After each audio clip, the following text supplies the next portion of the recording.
Hello friends. Did you know nearly 80% of those who watch my videos aren't subscribed? If you enjoy these stories, please hit that subscribe button and leave a like. It really helps. Thank you for being here. By the way, where are you watching from? Let me know in the comments. When I first heard about Whisper Ridge, I had been working in Appalachian locations for 11 years.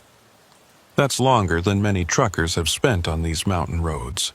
Long enough to know which hills will burn out your brakes, which truck stops water down their diesel fuel, and which dispatchers aren't telling the truth when they say a route is easy. The mountains never forgive mistakes, and they certainly don't care how many years you've been driving a truck. I picked up the load in Asheville on a Tuesday in October. Automotive parts headed to a distribution center outside Beckley, West Virginia.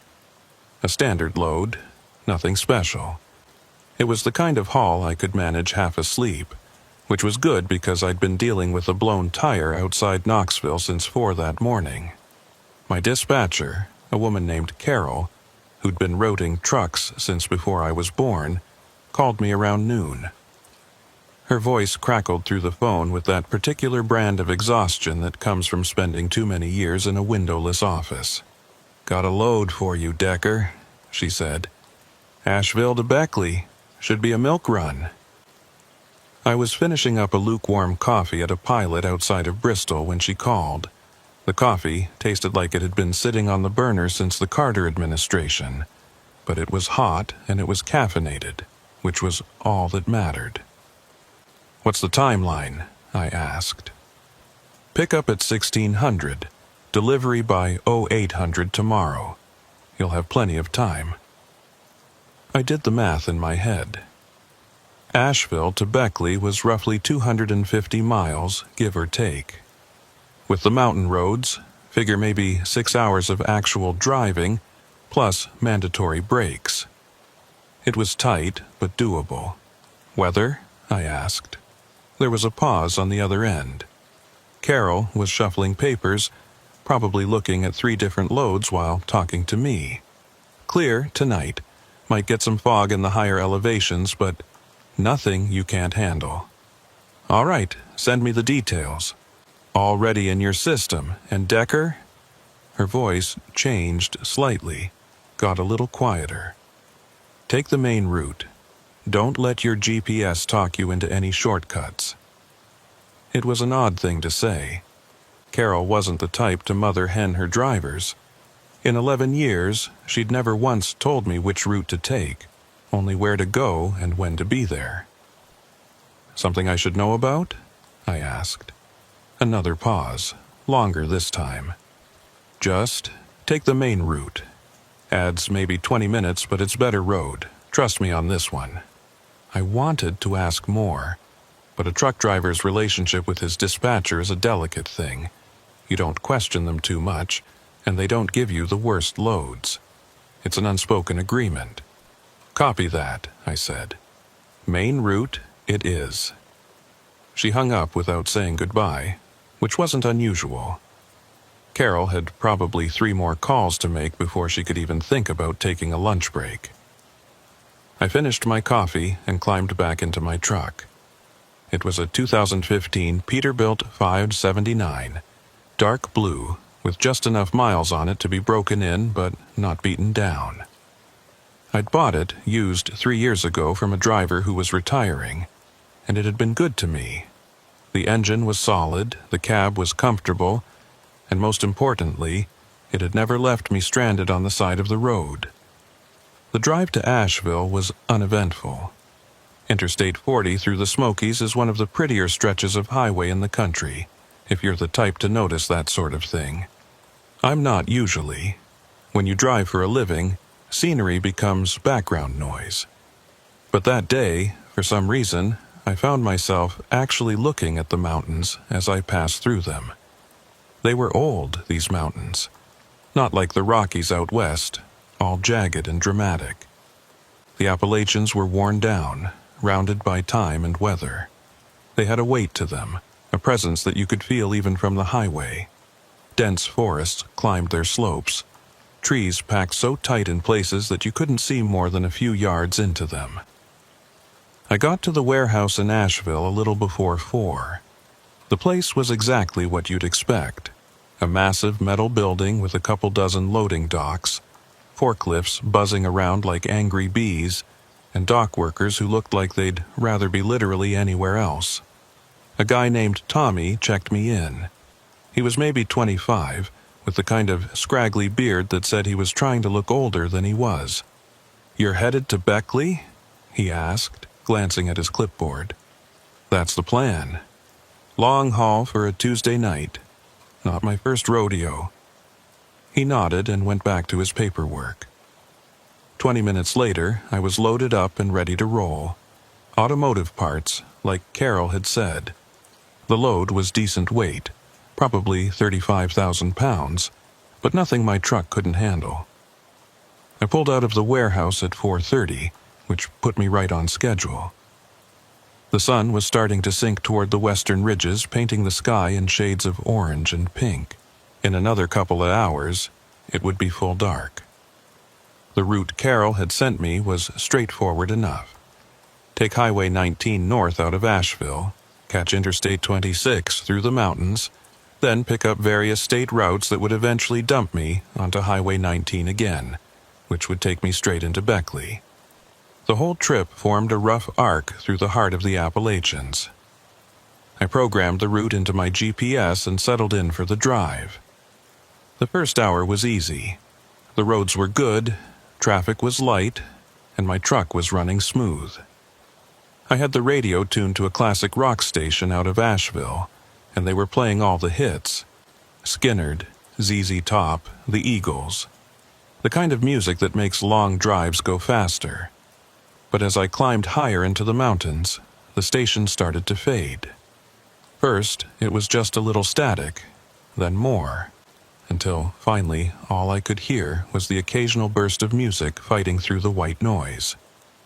I scanned through the dial, but everything up here was either religious programming or country music that was just a little too twangy for my taste.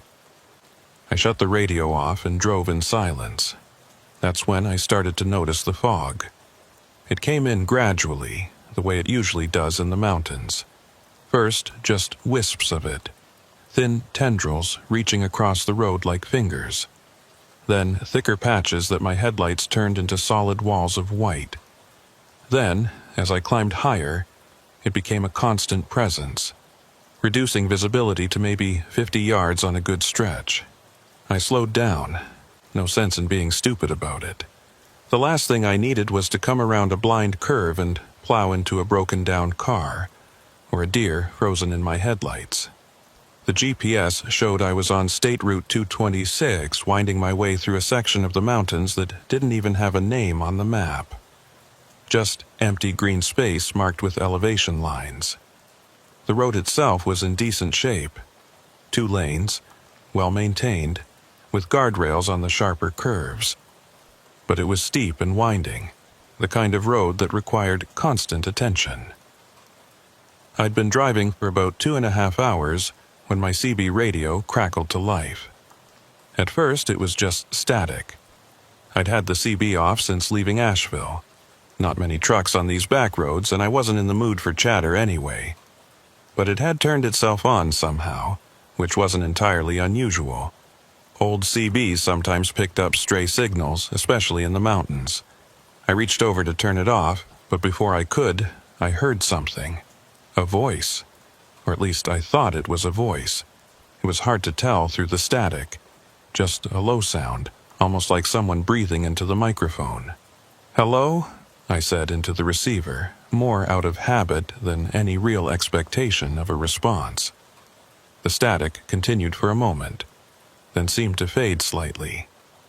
In the gap, I could hear what sounded like wind, not the clean sound of wind through trees, but something else, something that made me think of tunnels, of enclosed spaces. "This is Decker on 226 northbound," I said, trying again. "Anyone out there?"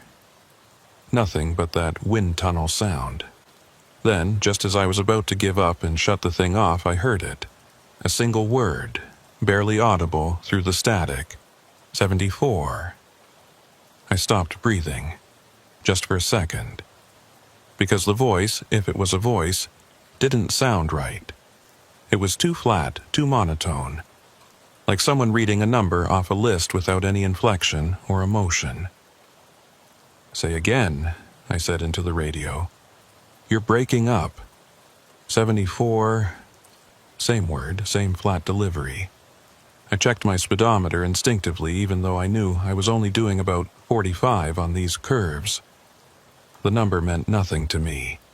"What's at 74? I asked. But the static had returned, thick and impenetrable.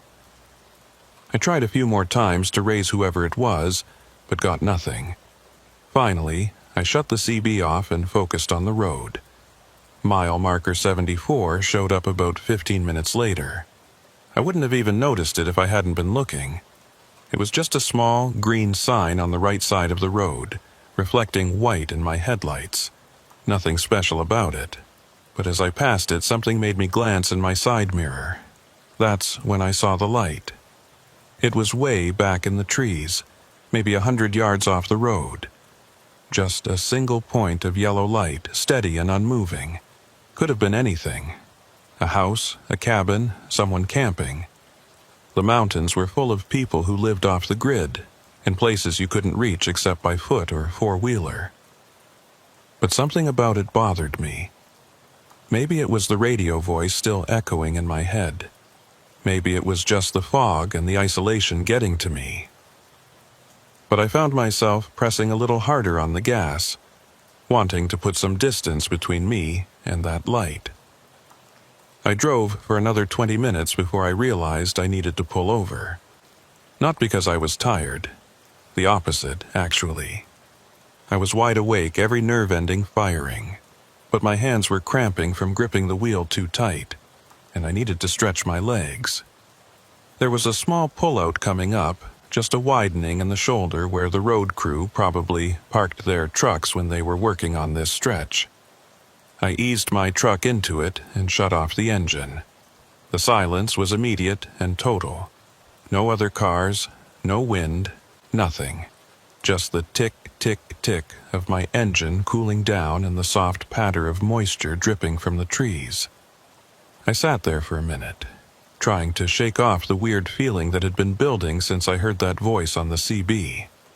It was nothing, just a stray transmission, maybe from a highway patrol officer calling out a mile marker on some other road. The mountains did funny things to radio signals. I grabbed my flashlight from the door pocket and stepped out of the cab. The fog was thick enough that I could barely see the front of my truck. The air was cold and damp, and I could see my breath in the glow of my flashlight. I did a quick walk around, checking my tires and making sure nothing had come loose. Everything looked good. As I was finishing up, I noticed something that made me stop. There were tire tracks in the soft shoulder just behind my truck, fresh ones, cutting through the wet leaves and mud. They curved off the road and into the trees, as if someone had pulled over and then driven straight into the forest. Now, that wasn't necessarily strange. Like I said, there were people who lived up here, and they had to get to their homes somehow. But these tracks were deep, like whatever made them was carrying a heavy load, and they were wide, wider than a typical pickup truck. They looked like they came from another semi. I followed them with my flashlight, but they disappeared into the fog after maybe 20 feet. I stood there at the edge of the trees, listening. Nothing, just that same heavy silence. I was about to turn back to my truck when I heard it. Breathing. Not animal breathing. I'd heard enough bears and deer in my years on these roads to know what that sounded like. This was human, slow, deliberate breaths, like someone trying very hard to stay quiet. "Hello?" I called out, shining my flashlight into the trees. The breathing stopped. I waited, every muscle in my body tense. My hand found the heavy maglite on my belt, the one I kept for emergencies. It wasn't much, but it was better than nothing. "I know someone's there," I said, trying to sound more confident than I felt. If you need help, I've got a CB. I can call for someone." Nothing. Just the soft drip of water from the leaves. I stood there for what felt like 10 minutes, but was probably only one. Then, from somewhere deep in the forest, I heard a sound that made my blood run cold. It was the CB radio voice. That same flat, emotionless tone. But this time it wasn't coming through a speaker. It was coming from the woods. 74. I didn't wait to hear more. I was back in my truck in seconds, engine roaring to life, tires spitting gravel as I pulled back onto the road. My hands were shaking on the wheel, and I had to force myself to breathe normally. It wasn't until I'd put 5 miles between me and that pullout that I started to calm down. Even then, I couldn't shake the feeling that I'd just made a very big mistake by stopping. The GPS showed I was making good time despite the fog. Another hour, and I'd be out of the mountains and onto flatter terrain. Another 2 hours after that, and I'd be in Beckley, unloading my cargo and finding a decent hotel room for the night. I just had to keep driving. The road straightened out for a stretch, running along a ridgeline. On a clear day, I bet the view would have been spectacular, but in the fog, all I could see was the guardrail on my right and the solid wall of rock on my left. The white line down the middle of the road was my only guide, stretching endlessly ahead into the murk. I'd been on this straight section for maybe 10 minutes when I noticed something odd. There was a smell in the cab. Not a bad smell exactly, but unusual. Like ozone, the way the air smells before a thunderstorm. Sharp and electric. I checked all my gauges. Everything was normal. Engine temp good, oil pressure fine, no warning lights. But the smell was getting stronger. Then I realized it wasn't coming from the engine. It was coming from the CB radio. I stared at the unit mounted on my dash. It was still off. I'd shut it off after hearing that voice, and I was certain I hadn't turned it back on. But as I watched, the little green power light flickered once, twice. Then the static started. It was quiet at first, barely audible over the engine. But it grew louder, that familiar crackle and hiss of empty airwaves. I reached over to shut it off completely, to pull the power connection. But before I could, the static resolved into that voice again. 74. I yanked the power cord out of the socket. The radio went dead, the green light fading to black. But the voice continued. 74, 74, 74. It wasn't coming from the radio anymore. It was coming from behind me, from the sleeper cab. I've driven trucks long enough to know that your mind can play tricks on you during night hauls. The isolation, the monotony, the fatigue, it all adds up. I've had moments where I could have sworn I saw someone standing on the side of the road, only to realize it was just a mailbox or a stump. I've heard voices on the CB that turned out to be nothing but static patterns that my tired brain interpreted as speech. But this was different. This was clear and distinct, and coming from behind my seat. I pulled over, not because I wanted to, but because I had to. I couldn't drive like this with every nerve in my body screaming that something was wrong. This time, there was no pullout, just a wider spot in the shoulder where I could get my truck mostly off the road.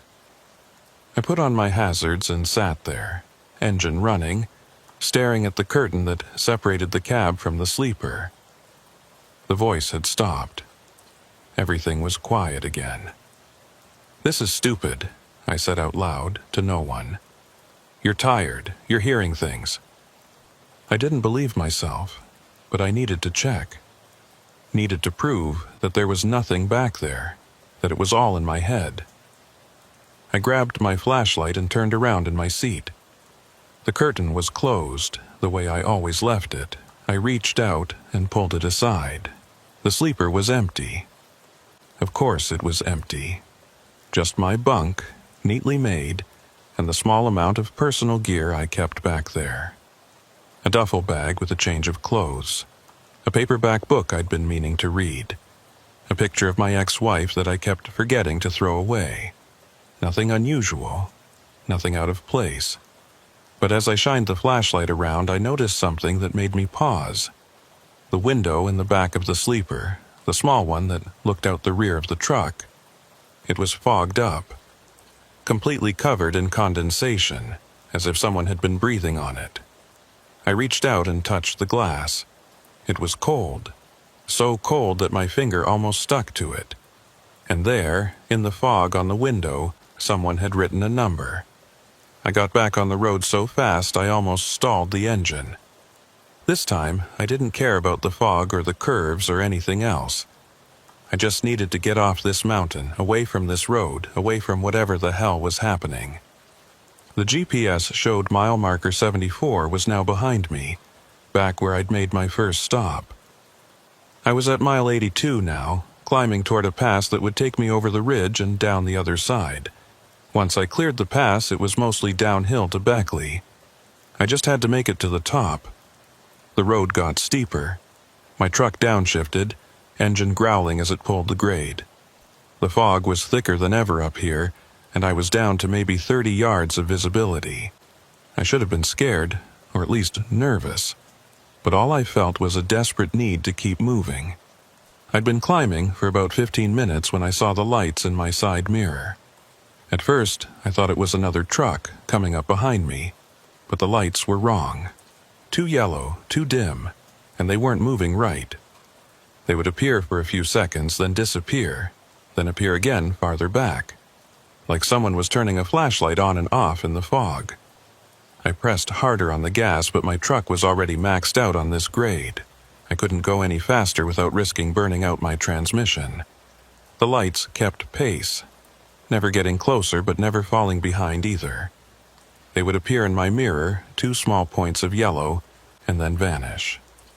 Sometimes on the left, sometimes on the right, sometimes both mirrors at once, as if whatever was carrying them had split in 2. Then my CB radio came back to life. I hadn't plugged it back in. The power cord was still dangling loose below the dashboard where I'd yanked it out. But the radio was on anyway, glowing green in the darkness of the cab. And this time, the voice was different. Not that flat, mechanical tone from before. This voice had emotion. Fear. "Get off the road," it said, clear as day. "Get off the road now. Don't stop it." Static swallowed the rest. I grabbed the microphone even though I knew it wouldn't work without power. "Who is this?" I shouted into it. "What's happening?" The static cleared for just a moment, and I heard what sounded like wind. That same tunnel wind sound from before, and underneath it, barely audible, a sound that might have been screaming. Then the voice again, desperate now. "Don't stop, don't stop, don't stop at 74, don't." The radio exploded. Not literally, but close enough. Sparks shot out of the speaker and smoke began pouring from the unit. I yanked my fire extinguisher from its mount and sprayed the radio until the smoke stopped. The cab smelled like burning plastic and ozone. I looked up just in time to see the curve. I'd been so focused on the radio that I'd let the truck drift toward the center line. Now, I was heading straight for the rock face on the left side of the road. I cranked the wheel hard right, feeling the truck lean as it responded. Too hard. The trailer swung wide, and for a terrible second, I felt the wheels on the right side lose contact with the pavement. I was going over the edge. Time did that thing it does in moments like this where everything slows down and you become hyper-aware of every detail. I could see the guardrail coming up in my headlights, old and rusted. I could feel the exact moment when my truck's momentum shifted from controllable to not. I could hear the metal shrieking as the guardrail caught my trailer and held. The truck stopped. I was angled across both lanes, my trailer partly over the edge, but I'd stopped. I sat there, hands still death gripping the wheel, and tried to remember how to breathe. It took me 5 minutes to get the truck straightened out and back fully on the road. The trailer had some scrapes along the side, and I'd probably need to replace some running lights, but overall, I'd gotten lucky. Incredibly lucky. I pulled forward slowly, checking every few seconds to make sure the truck was responding normally. Everything seemed okay. The engine was fine, the steering was fine, the brakes were fine. I just needed to keep driving.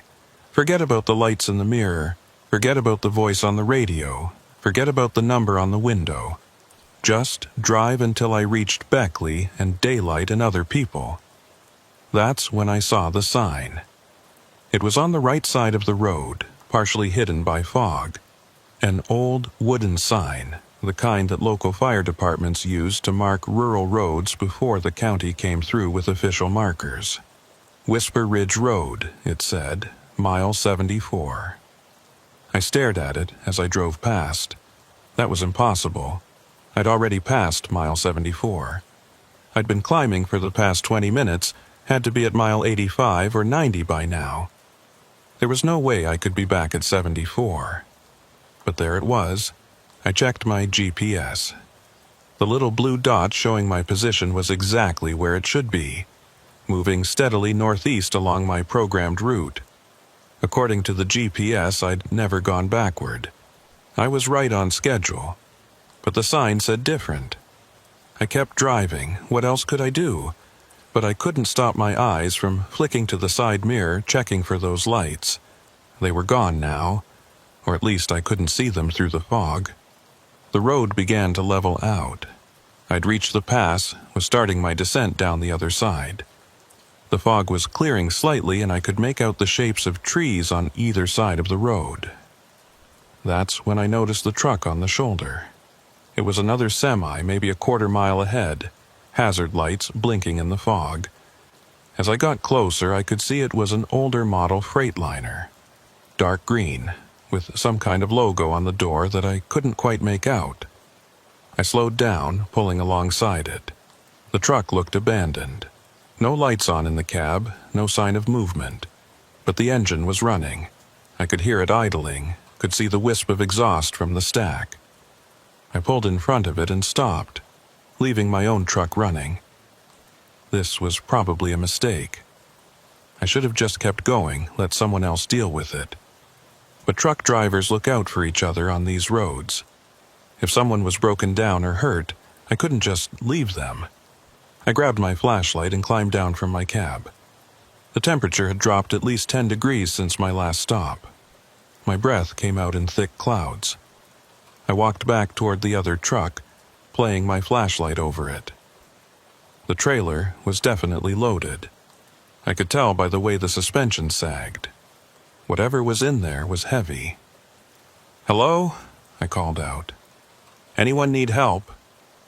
No answer. I walked around to the driver's side and shined my light up at the cab. The door was closed, but I could see through the window. The cab was empty. Not just empty of people, empty of everything. No trash in the cup holders, no paperwork on the dash, no CB radio, no GPS. It was like someone had stripped everything out except the steering wheel. But the truck was running. The engine was running and the lights were on, and the hazards were blinking. I tried the door, locked. I walked around to the passenger side, also locked. That's when I noticed the trailer doors. They were slightly open, swaying gently in the breeze. I could see the chain was hanging loose, the lock missing. Every instinct I had was screaming at me to get back in my truck and drive away. But I needed to know, needed to see.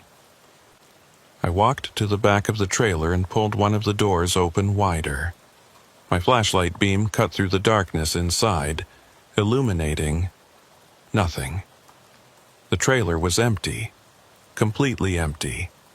Not even the normal debris you'd find in a used trailer. No broken pallets, no straps, no cardboard. Just bare metal walls and floor, except for one thing. There was writing on the inside of the door, scratched into the metal like someone had used a knife or a nail. I had to lean in close to read it in the glow of my flashlight. Turned back at 74 too late. They're in the fog. Below that, scratched so deep the metal was curled up at the edges. Don't stop. I stepped back from the trailer, my flashlight hand shaking. I turned to head back to my truck and froze. There was someone standing between me and my cab. I couldn't see details through the fog, just a dark shape, human-sized, perfectly still. "Hey," I said, trying to keep my voice steady. "Your truck running okay? Engine's still on." The shape didn't move, didn't respond. I took a step to the left, trying to get around them. The shape mirrored my movement, staying between me and my truck. "Look, I don't want any trouble," I said. "I'm just trying to—" The shape moved then, and I saw it clearly for just a second as it stepped into the beam of my flashlight. It wasn't a person. I don't know what it was. It had the rough shape of a person, 2 arms, 2 legs, a head. But the proportions were wrong. The arms too long, hanging past where knees should be. The head tilted at an angle that no human neck could manage. And it was wet. Not like it had been caught in rain, but like it had just climbed out of water. Liquid dripped from it, pattering onto the pavement. It opened what might have been a mouth, and that voice came out. That flat, mechanical voice from the CB, 74. I ran. Not back to my truck. That thing was between me and it. I ran forward, along the shoulder, into the fog. Behind me, I could hear wet footsteps slapping against the pavement, keeping pace. I don't know how long I ran. Could have been 30 seconds. Could have been 5 minutes. The fog was so thick I couldn't see more than a few feet ahead. I just kept moving. My boots pounding against the shoulder, my breath coming in ragged gasps. Then I burst through the fog and found myself on the road again. My truck was right there, maybe 20 yards ahead.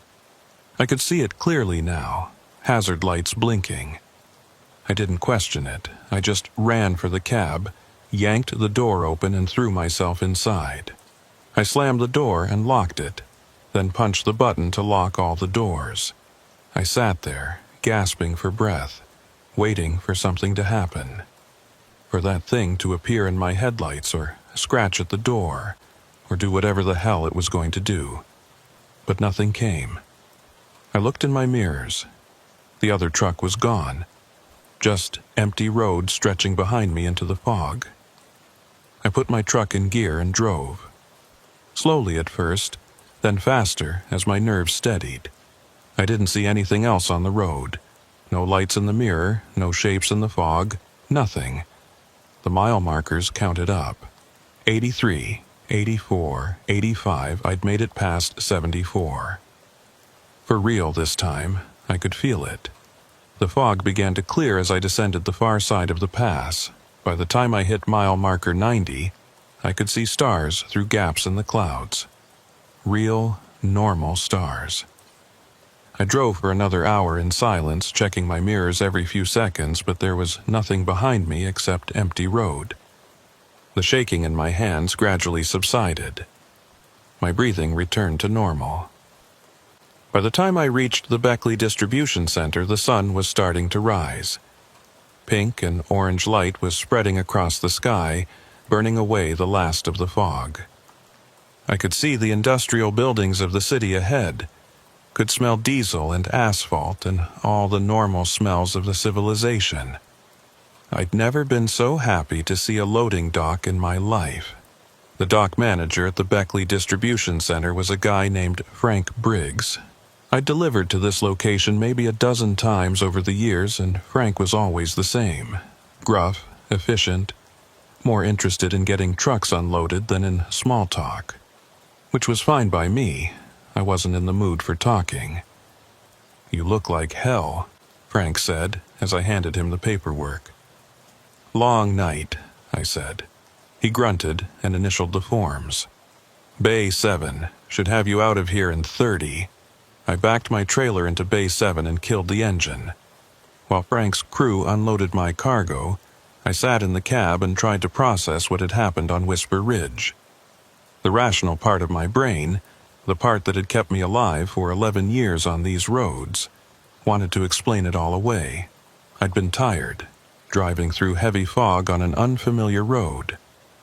I'd let Carol's weird warning about taking the main route get into my head, and then the strange CB transmissions had amplified my anxiety.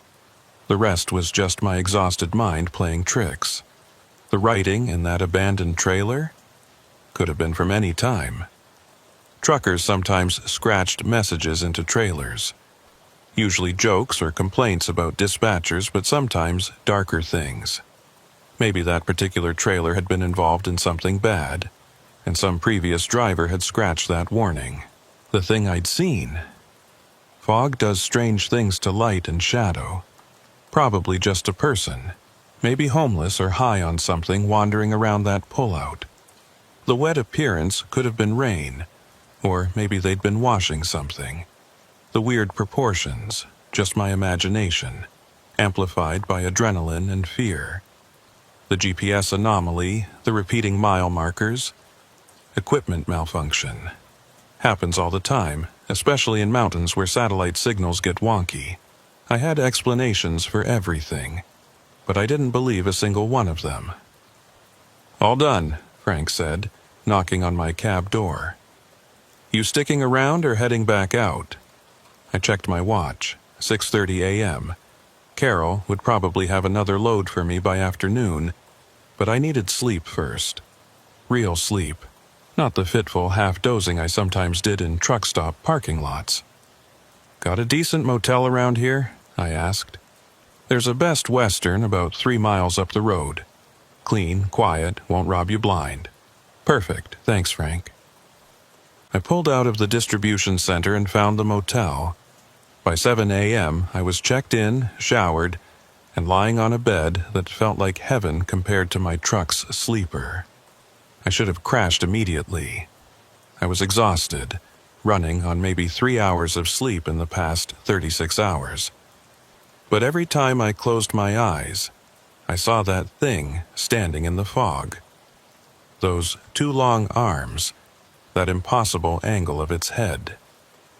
Finally, around 8:30, I gave up on sleep.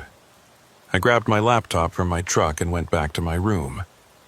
If I wasn't going to sleep, I might as well do some research. I started with the obvious: Whisper Ridge and Mile 74. The first few pages of results were useless. Tourism sites for the region, hiking trail information, a historical society page about mining in the Appalachians. Nothing relevant. I tried Whisper Ridge accidents and got more hits. There were several articles about trucking accidents in the region over the years. A jackknifed semi in 2015. A fuel tanker that went over an embankment in 2008. A head-on collision in 2003 that killed 4 people.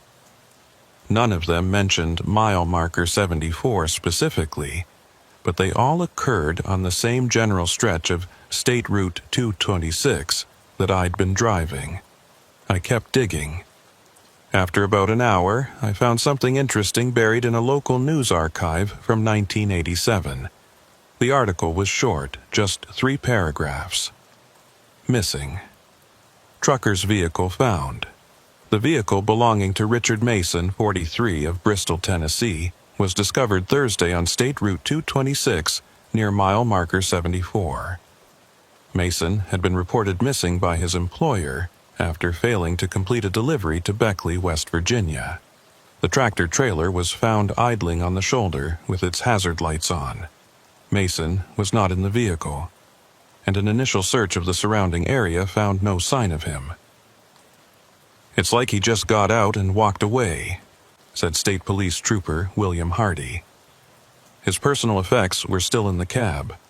No sign of struggle or foul play. We're continuing the investigation. I read the article 3 times. Then I searched for Richard Mason's name. Nothing. No follow-up articles, no obituary, no resolution to his disappearance. He'd simply vanished into the archives, another unsolved mystery in a region full of them. I found 2 more similar cases. In 1993, a trucker named Dale Archer disappeared under identical circumstances. Truck found running on 226. Driver gone. In 2001, a driver named Marcus Cole. Same story, all near mile marker 74. I sat back from my laptop, feeling cold despite the room's heating. 3 disappeared truckers over 15 years, maybe more if I kept digging, all on the same stretch of road. My phone rang. It was Carol. "Morning, Decker," she said. "Frank said you delivered clean. You available for another run?" "Yeah," I said, still staring at my laptop screen. "What have you got?" "Nothing until Monday, light week. You can head back to Bristol if you want, or stick around Beckley. Your call." "Carol," I said, "last night, when you told me to take the main route, what was that about?" There was a long pause on the other end. "Just safer road conditions," she finally said. "Bullshit." Another pause. When she spoke again, her voice was lower, like she didn't want anyone in her office to hear. "I've been routing trucks for 32 years, Decker. Some roads, they just have a feel to them. You get what I'm saying?"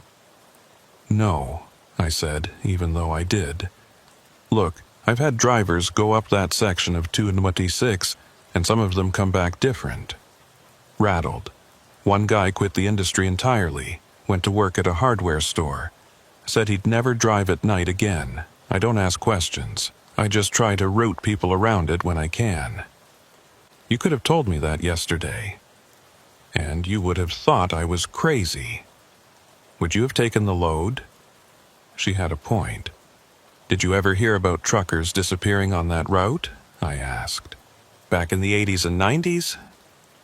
The silence on the other end was answer enough. "Carol, ancient history," she said. "They changed the route numbers, did some road work. Whatever was happening up there, it's not happening anymore. I was on 226 last night. Same road. Did anything happen to you?" I opened my mouth to tell her everything. The CB voices, the lights in the fog, the abandoned truck, the thing that had chased me. But something stopped me. Maybe the same instinct that had kept me quiet when she'd warned me yesterday. "No," I said. "Nothing happened. Just some heavy fog." "There you go. Like I said, ancient history. Get some rest, Decker. I'll have something for you Monday morning." She hung up before I could ask anything else. I spent the rest of the day in that motel room, digging through archived news articles and trucking forums. The more I searched, the more I found. Not just disappearances, but sightings. Stories from truck drivers who'd seen things on mountain roads they couldn't explain. Most of them were easy to dismiss. Ghost stories, basically. The kind of urban legends that grow up around any stretch of isolated highway. Every region had them. Phantom hitchhikers, mysterious lights, vanishing vehicles. But some of the stories had details that made me uncomfortable. Specifically, the descriptions of what drivers had seen.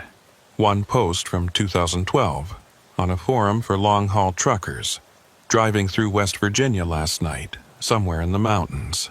Thick fog, couldn't see shit. Radio started acting weird, picking up some kind of signal I couldn't identify. Then I saw someone on the shoulder, flagging me down. I slowed down, but something felt wrong.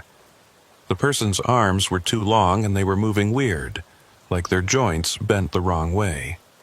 I drove past without stopping. When I checked my mirror, they were gone. Couldn't sleep the rest of that trip. Another post from 2008. Has anyone else experienced weird stuff on Route 226 in WV?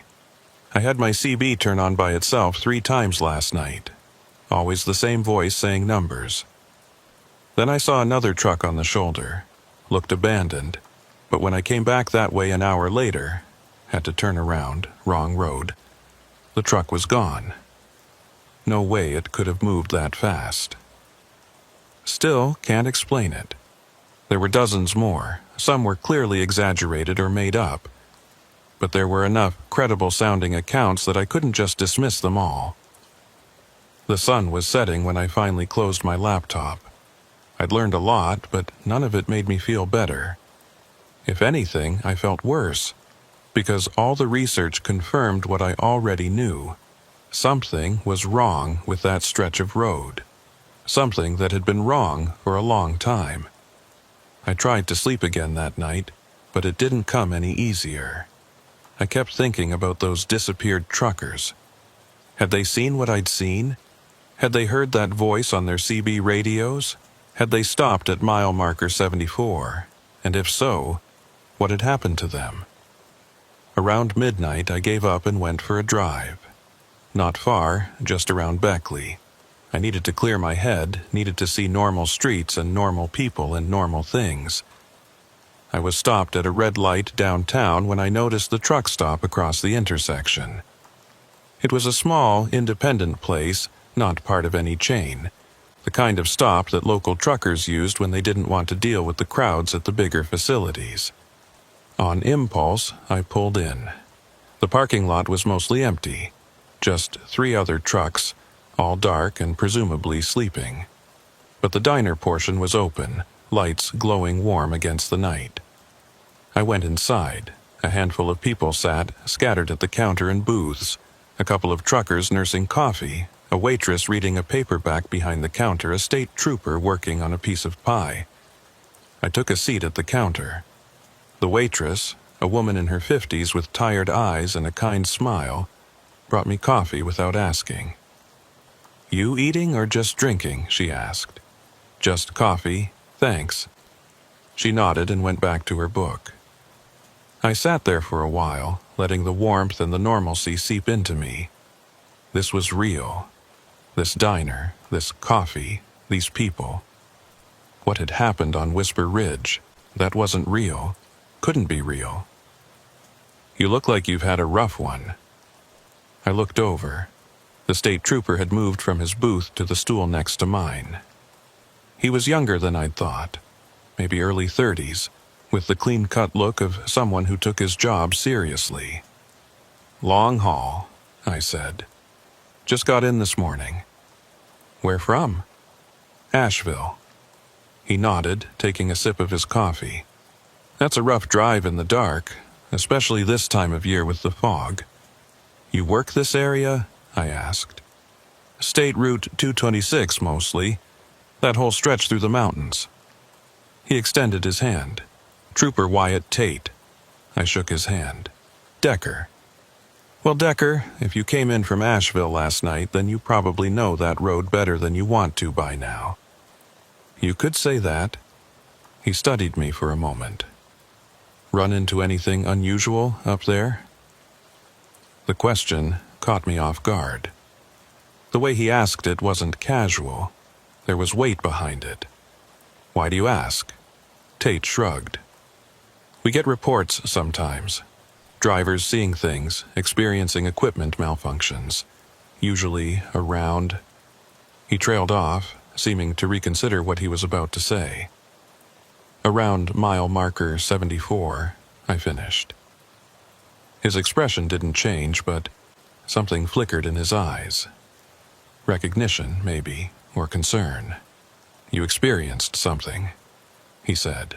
It wasn't a question. I told him. Not everything. I left out the thing that had chased me, because saying it out loud would have sounded insane. But I told him about the CB voices, the repeating mile markers, the abandoned truck that vanished. Tate listened without interrupting. When I finished, he was quiet for a long moment, staring into his coffee. "How long have you been with state police?" I asked. 8 years, 5 of them on that mountain road. "So you know." "I know that stretch of road has more reported incidents than any other in the state," he said carefully. "Equipment failures, disorientation, claims of missing time. We've investigated all of them. And we've never found any evidence of criminal activity or natural phenomena that would explain the reports." He met my eyes. "That doesn't mean nothing's happening. It just means we can't explain what is." "What about the missing truckers?" I asked. "I found articles about 3 disappearances, all near mile 74. Richard Mason in 1987, Dale Archer in 93, Marcus Cole in 2001. Tate's jaw tightened. Those cases are still open, technically, but you don't expect to solve them. No, he said quietly, I don't. Have there been others? More recent ones? He hesitated, then nodded. 2 that I know of, both within the past 5 years. No bodies found, no evidence at the scenes, just empty trucks. Jesus. The department's official position is that these are voluntary disappearances. People wanting to start over, faking their own deaths. It happens. He took another sip of coffee. But I've been up there at night, Decker. I've driven that road maybe 1,000 times, and I can tell you there's something wrong with it. What do you think it is? I don't know. My grandfather used to say the Appalachians are old, older than people. And some places up in those mountains, they're not meant for us. We build roads through them, cut tunnels, put up our signs and lights. But that doesn't change what those places are underneath. That's not very scientific. No, he agreed. It's not. But science hasn't given me a better explanation. The waitress came by with the coffee pot, refilling both our cups. Tate waited until she'd walked away before speaking again. You planning to drive 226 again? He asked. Not if I can help it. Good, because my advice, completely unofficial, just one guy to another, is to stay away from that section of road, especially at night, especially around mile marker 74. I wasn't planning on going back. See that you don't. He stood up, leaving a few bills on the counter. Be safe out there, Decker. He left, and I sat alone at the counter, finishing my coffee. Through the window, I could see his patrol car pulling out of the lot, heading back toward the mountains. I thought about what he'd said, about the mountains being old, about some places not being meant for people.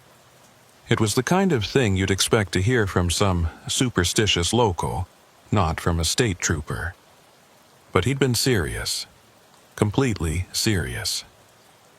I paid for my coffee and went back to the motel. This time, exhaustion finally caught up with me, and I slept. No dreams, or at least none that I remembered.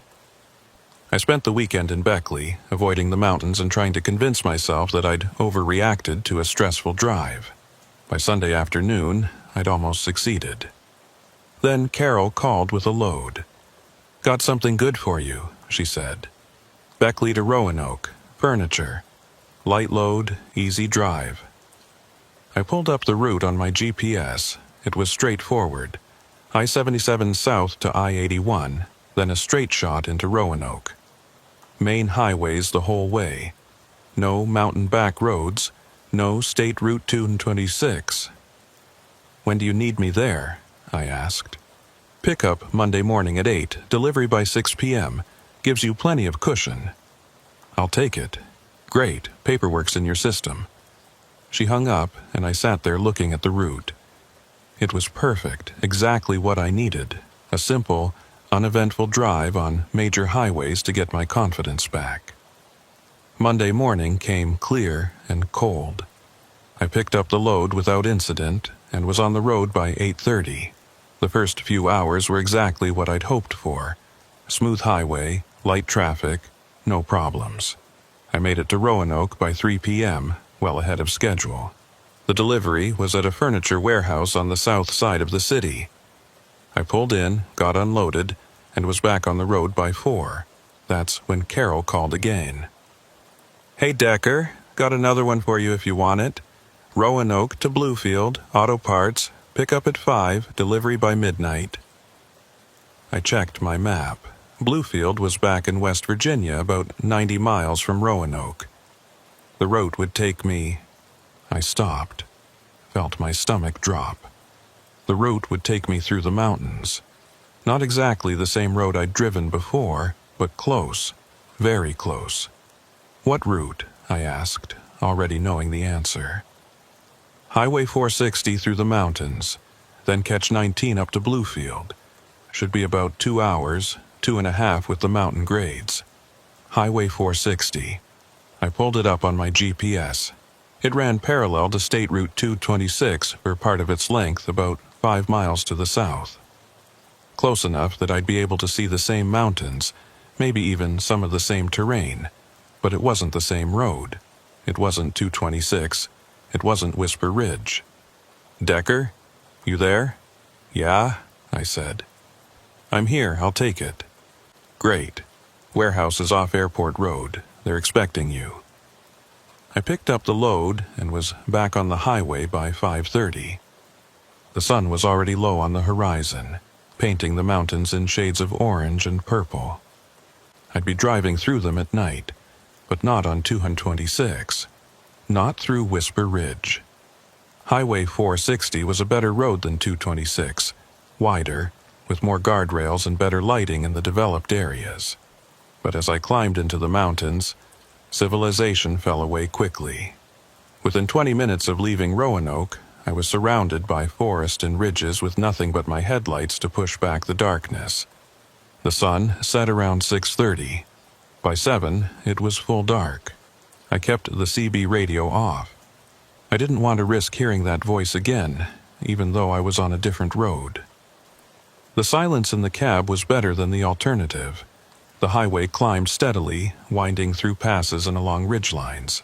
Traffic was light, just the occasional car or truck passing in the opposite direction. I was making good time, should be in Bluefield by 9:30. Then, around mile marker 38, my GPS went crazy. The screen flickered once, twice, then the route line disappeared. The map began spinning, as if the satellite couldn't figure out which direction I was facing. My little blue dot jumped around the screen randomly. I slapped the unit a couple times, which usually helped with glitches. Nothing. The GPS was completely fried. "God damn it," I muttered. But it was fine. I didn't need GPS for this. Highway 460 was a straight shot through to Bluefield. Just follow the signs, keep going east, couldn't get lost. Except there were no signs. I'd been driving for 10 minutes since the GPS died, and I should have passed at least 2 or 3 highway markers. But the road was empty of signs. No mile markers, no highway shields, nothing. I told myself not to panic.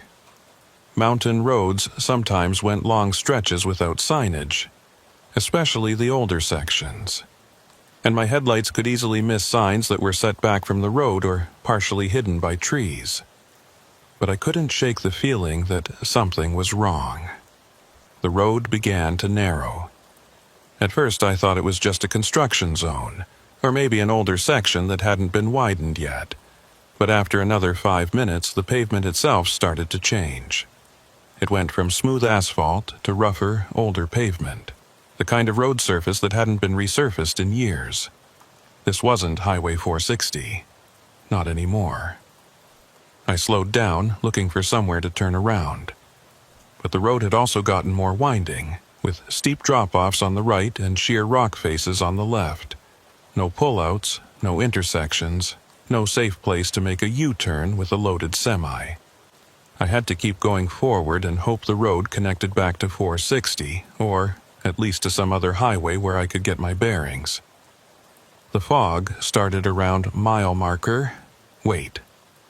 There was a mile marker, I'd just passed it. I checked my mirror, but the fog was already too thick to see it clearly. But I could have sworn it said 74. No, that was impossible. Mile 74 was on State Route 226, not on whatever road I was currently on. Different highway, different numbering system. But as I drove, I started recognizing things. The shape of the ridgeline on my right, visible in brief gaps in the fog. The particular curve of a switchback, a rock formation that looked like a face in profile. I'd been here before. Somehow, I was back on Whisper Ridge. My heart was pounding now, hands slick with sweat on the steering wheel. I wanted to stop, to turn around, to do anything except keep driving deeper into this nightmare. But there was nowhere to stop. The road was barely wide enough for my truck, with no shoulder to speak of, so I kept going. What other choice did I have? The CB radio turned itself on. I hadn't touched it. The power cord was still unplugged, the unit completely disconnected from my truck's electrical system. But the green light came on anyway, and the static began. "No," I said out loud. "No, not again." The static resolved into that voice. The flat, mechanical tone that I'd heard before. 74. I grabbed the CB unit and yanked it completely out of its mount, ripping the bracket screws out of the dashboard. I threw it onto the floor of the passenger side, where it lay crackling with static.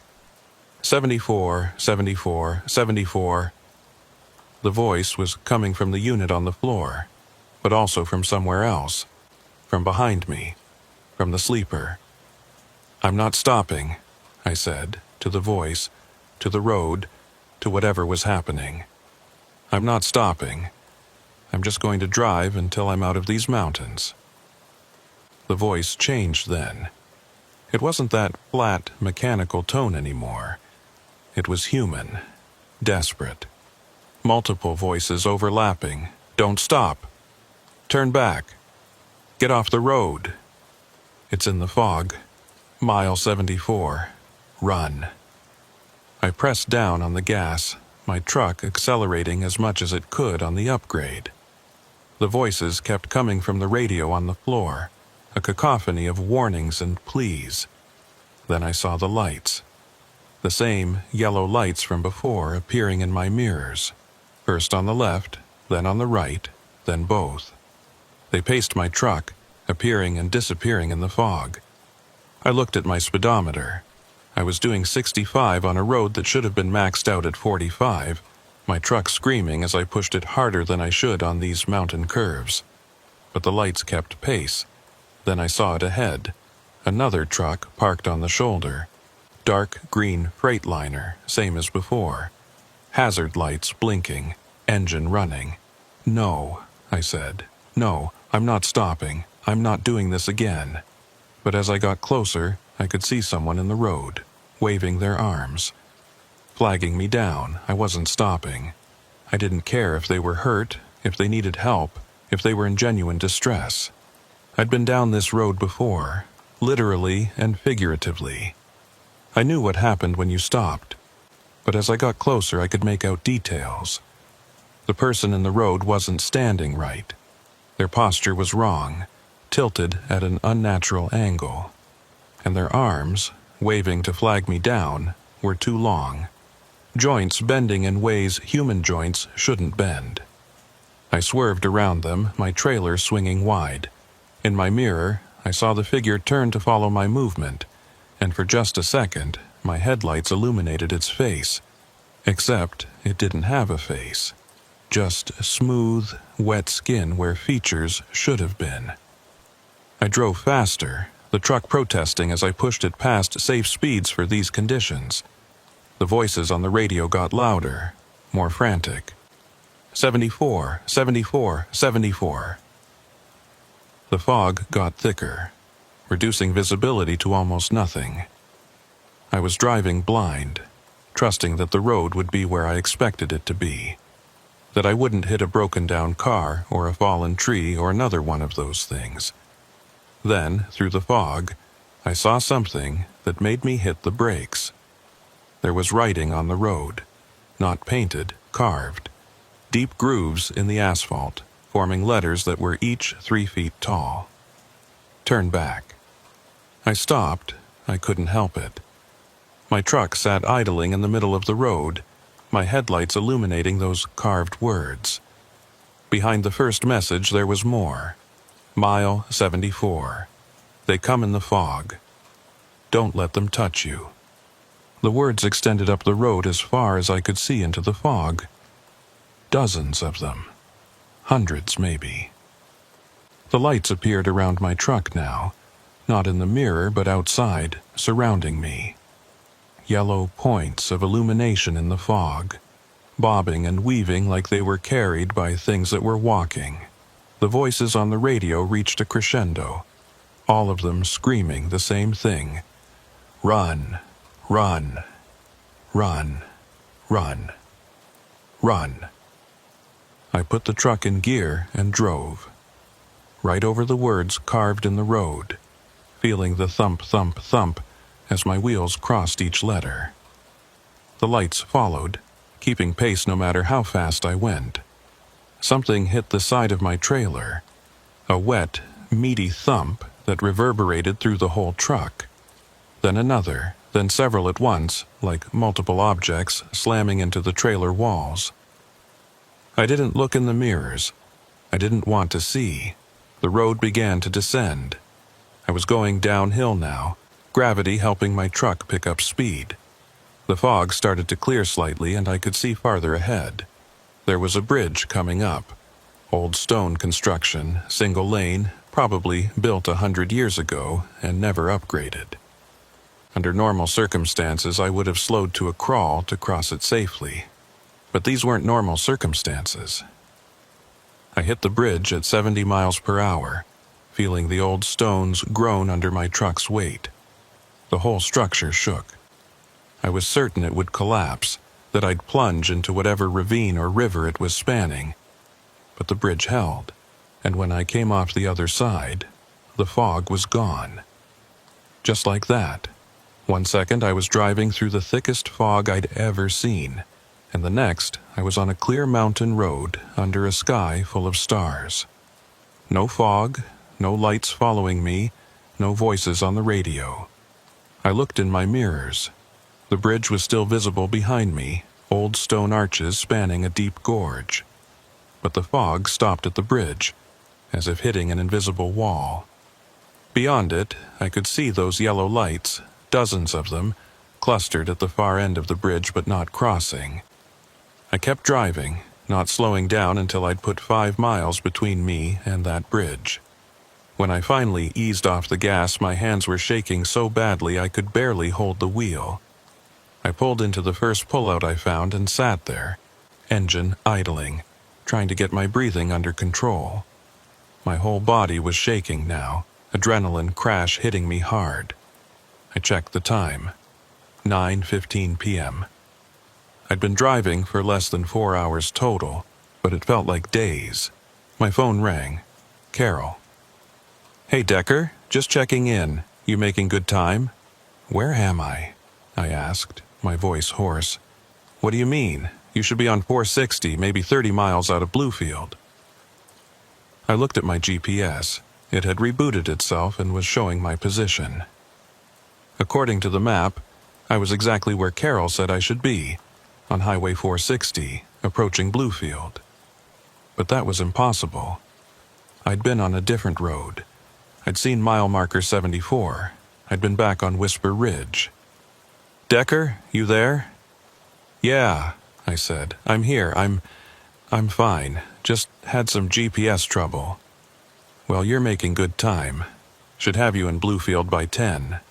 "Right, yeah. I'll call you when I deliver." I hung up and sat there, staring at the GPS. It showed Highway 460. It showed I'd never left Highway 460. According to my truck's electronic log, I'd been driving a steady 60 miles per hour for the past 3 hours. No stops, no deviations. But I had deviated. I'd been somewhere else. I'd seen things. I got out of the truck to check the trailer. In the light of my flashlight, I could see them. Dozens of wet handprints on the trailer walls.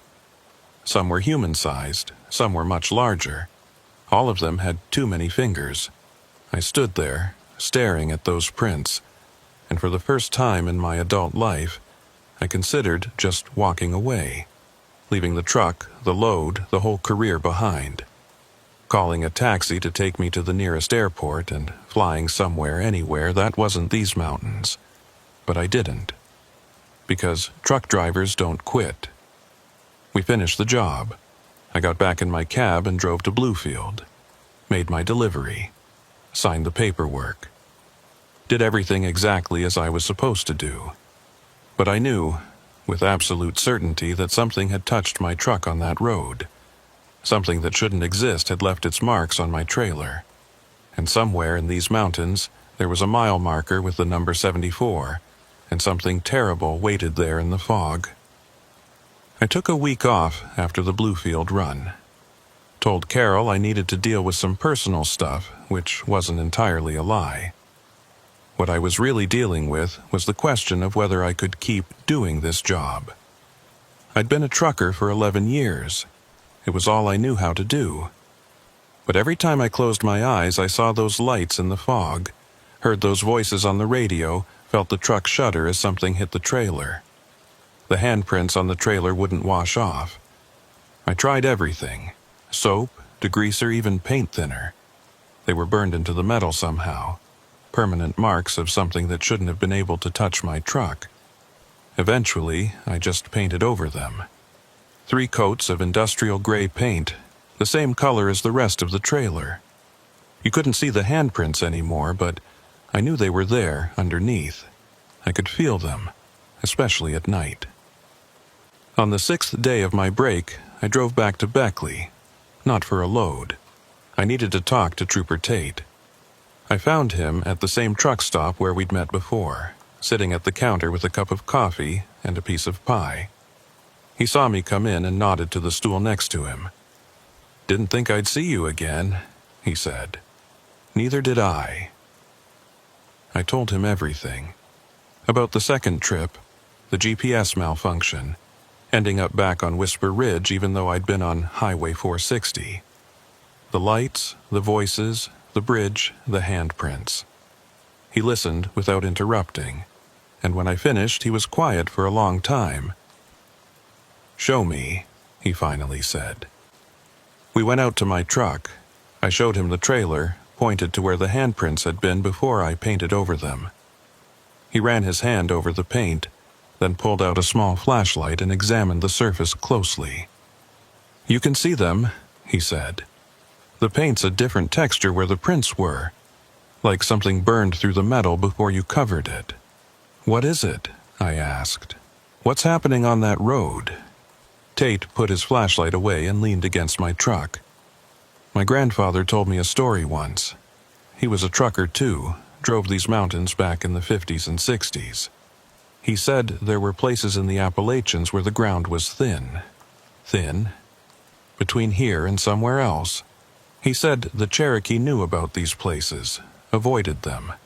But when we came through building roads, we didn't know any better. We paved right over them. That's not an answer." "No," he agreed.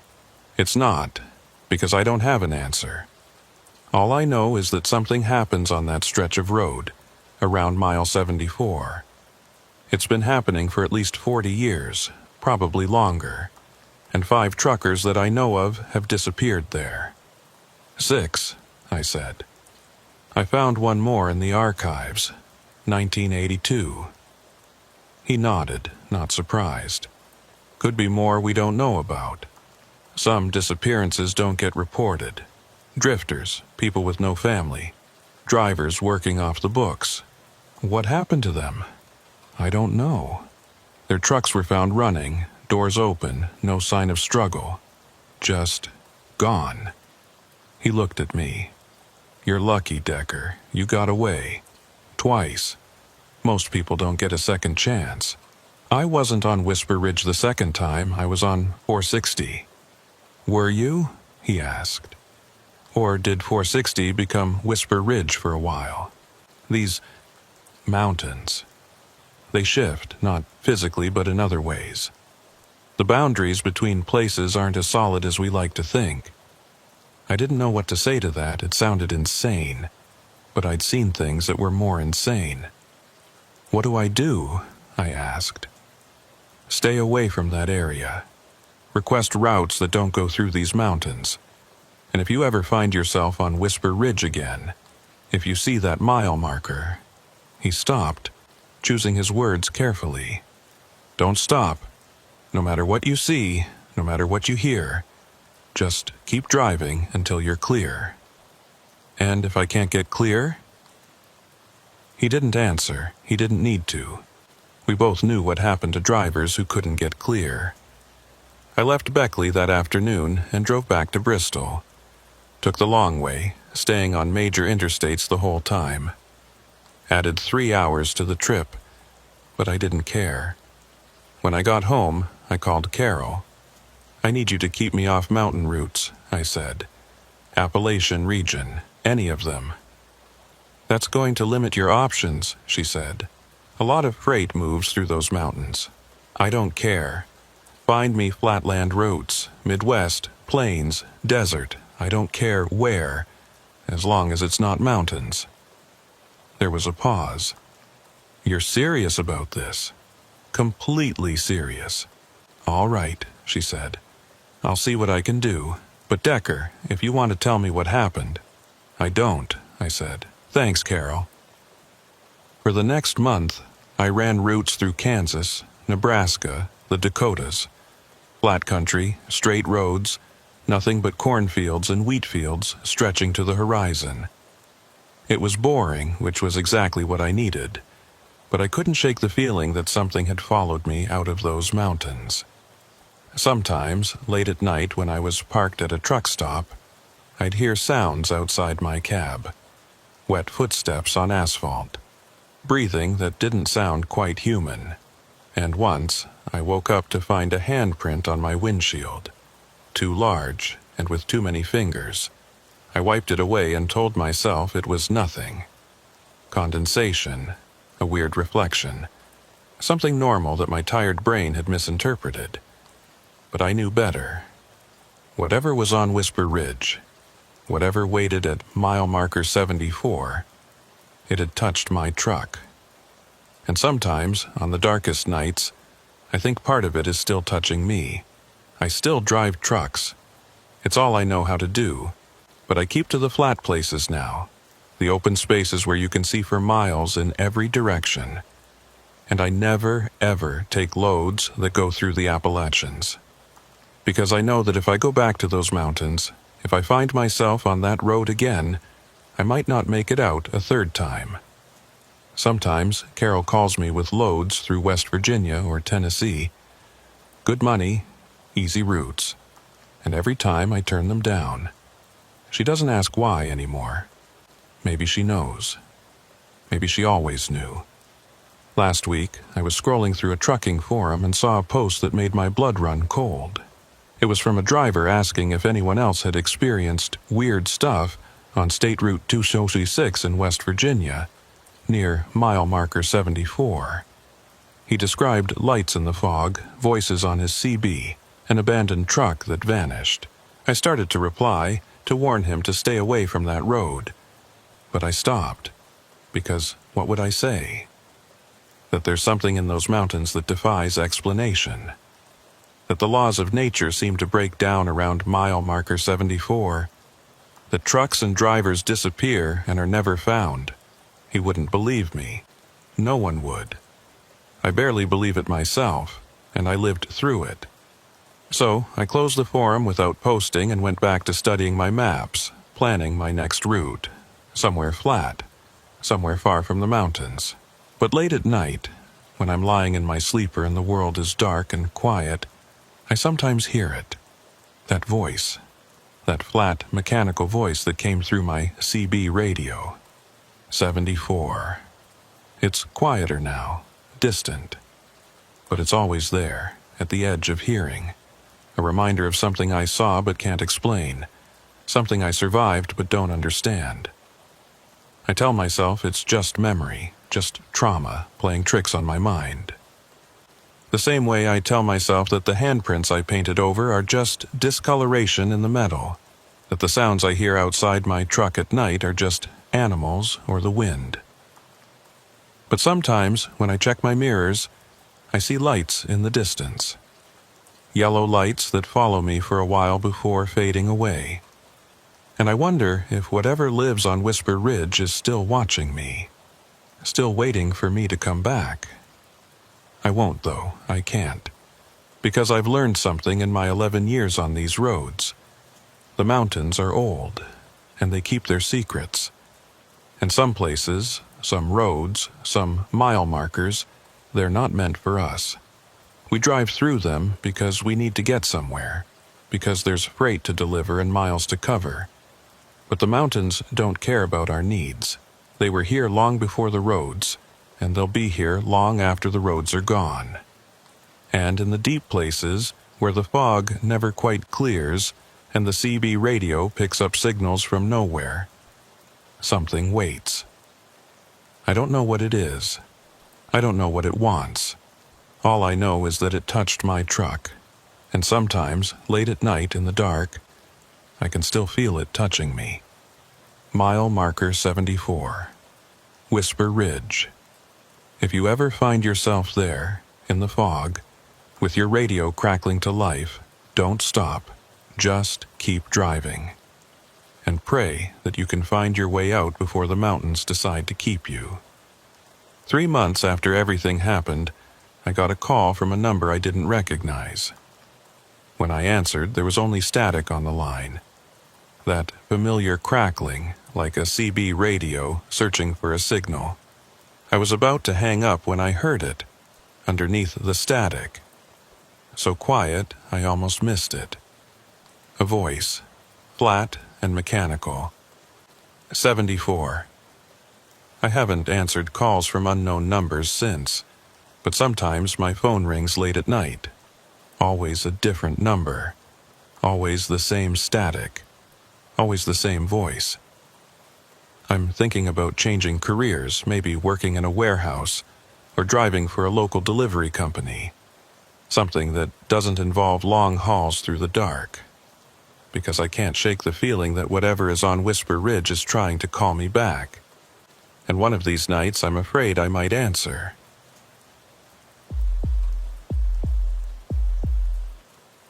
I've hauled freight through every state east of the Mississippi, but I'd never driven the old mining roads in southern West Virginia until that night in November. 23 years behind the wheel, and I thought I'd seen every kind of road the Appalachians had to offer. I was wrong. My name's Wyatt Sloan, and I drive for a mid-sized outfit out of Roanoke.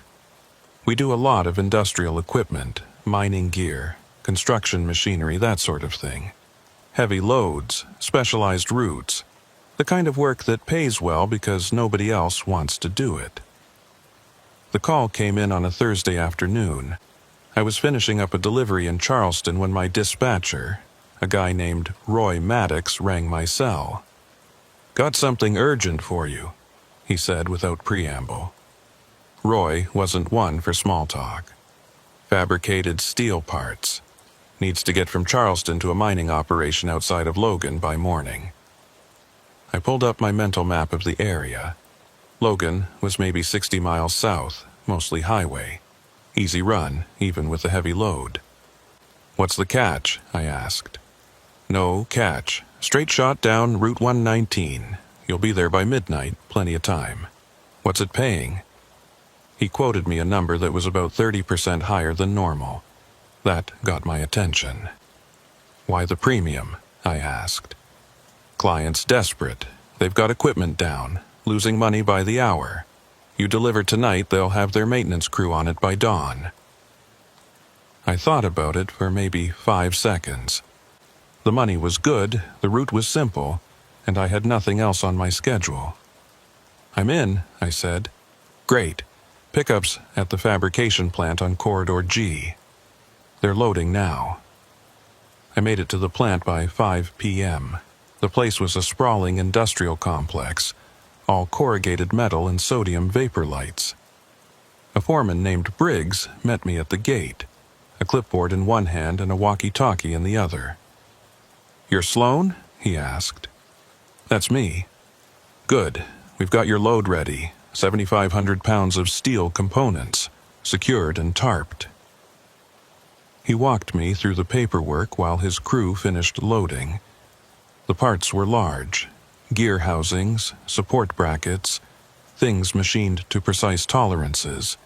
They'd packed everything carefully, wrapped in protective material and strapped down tight.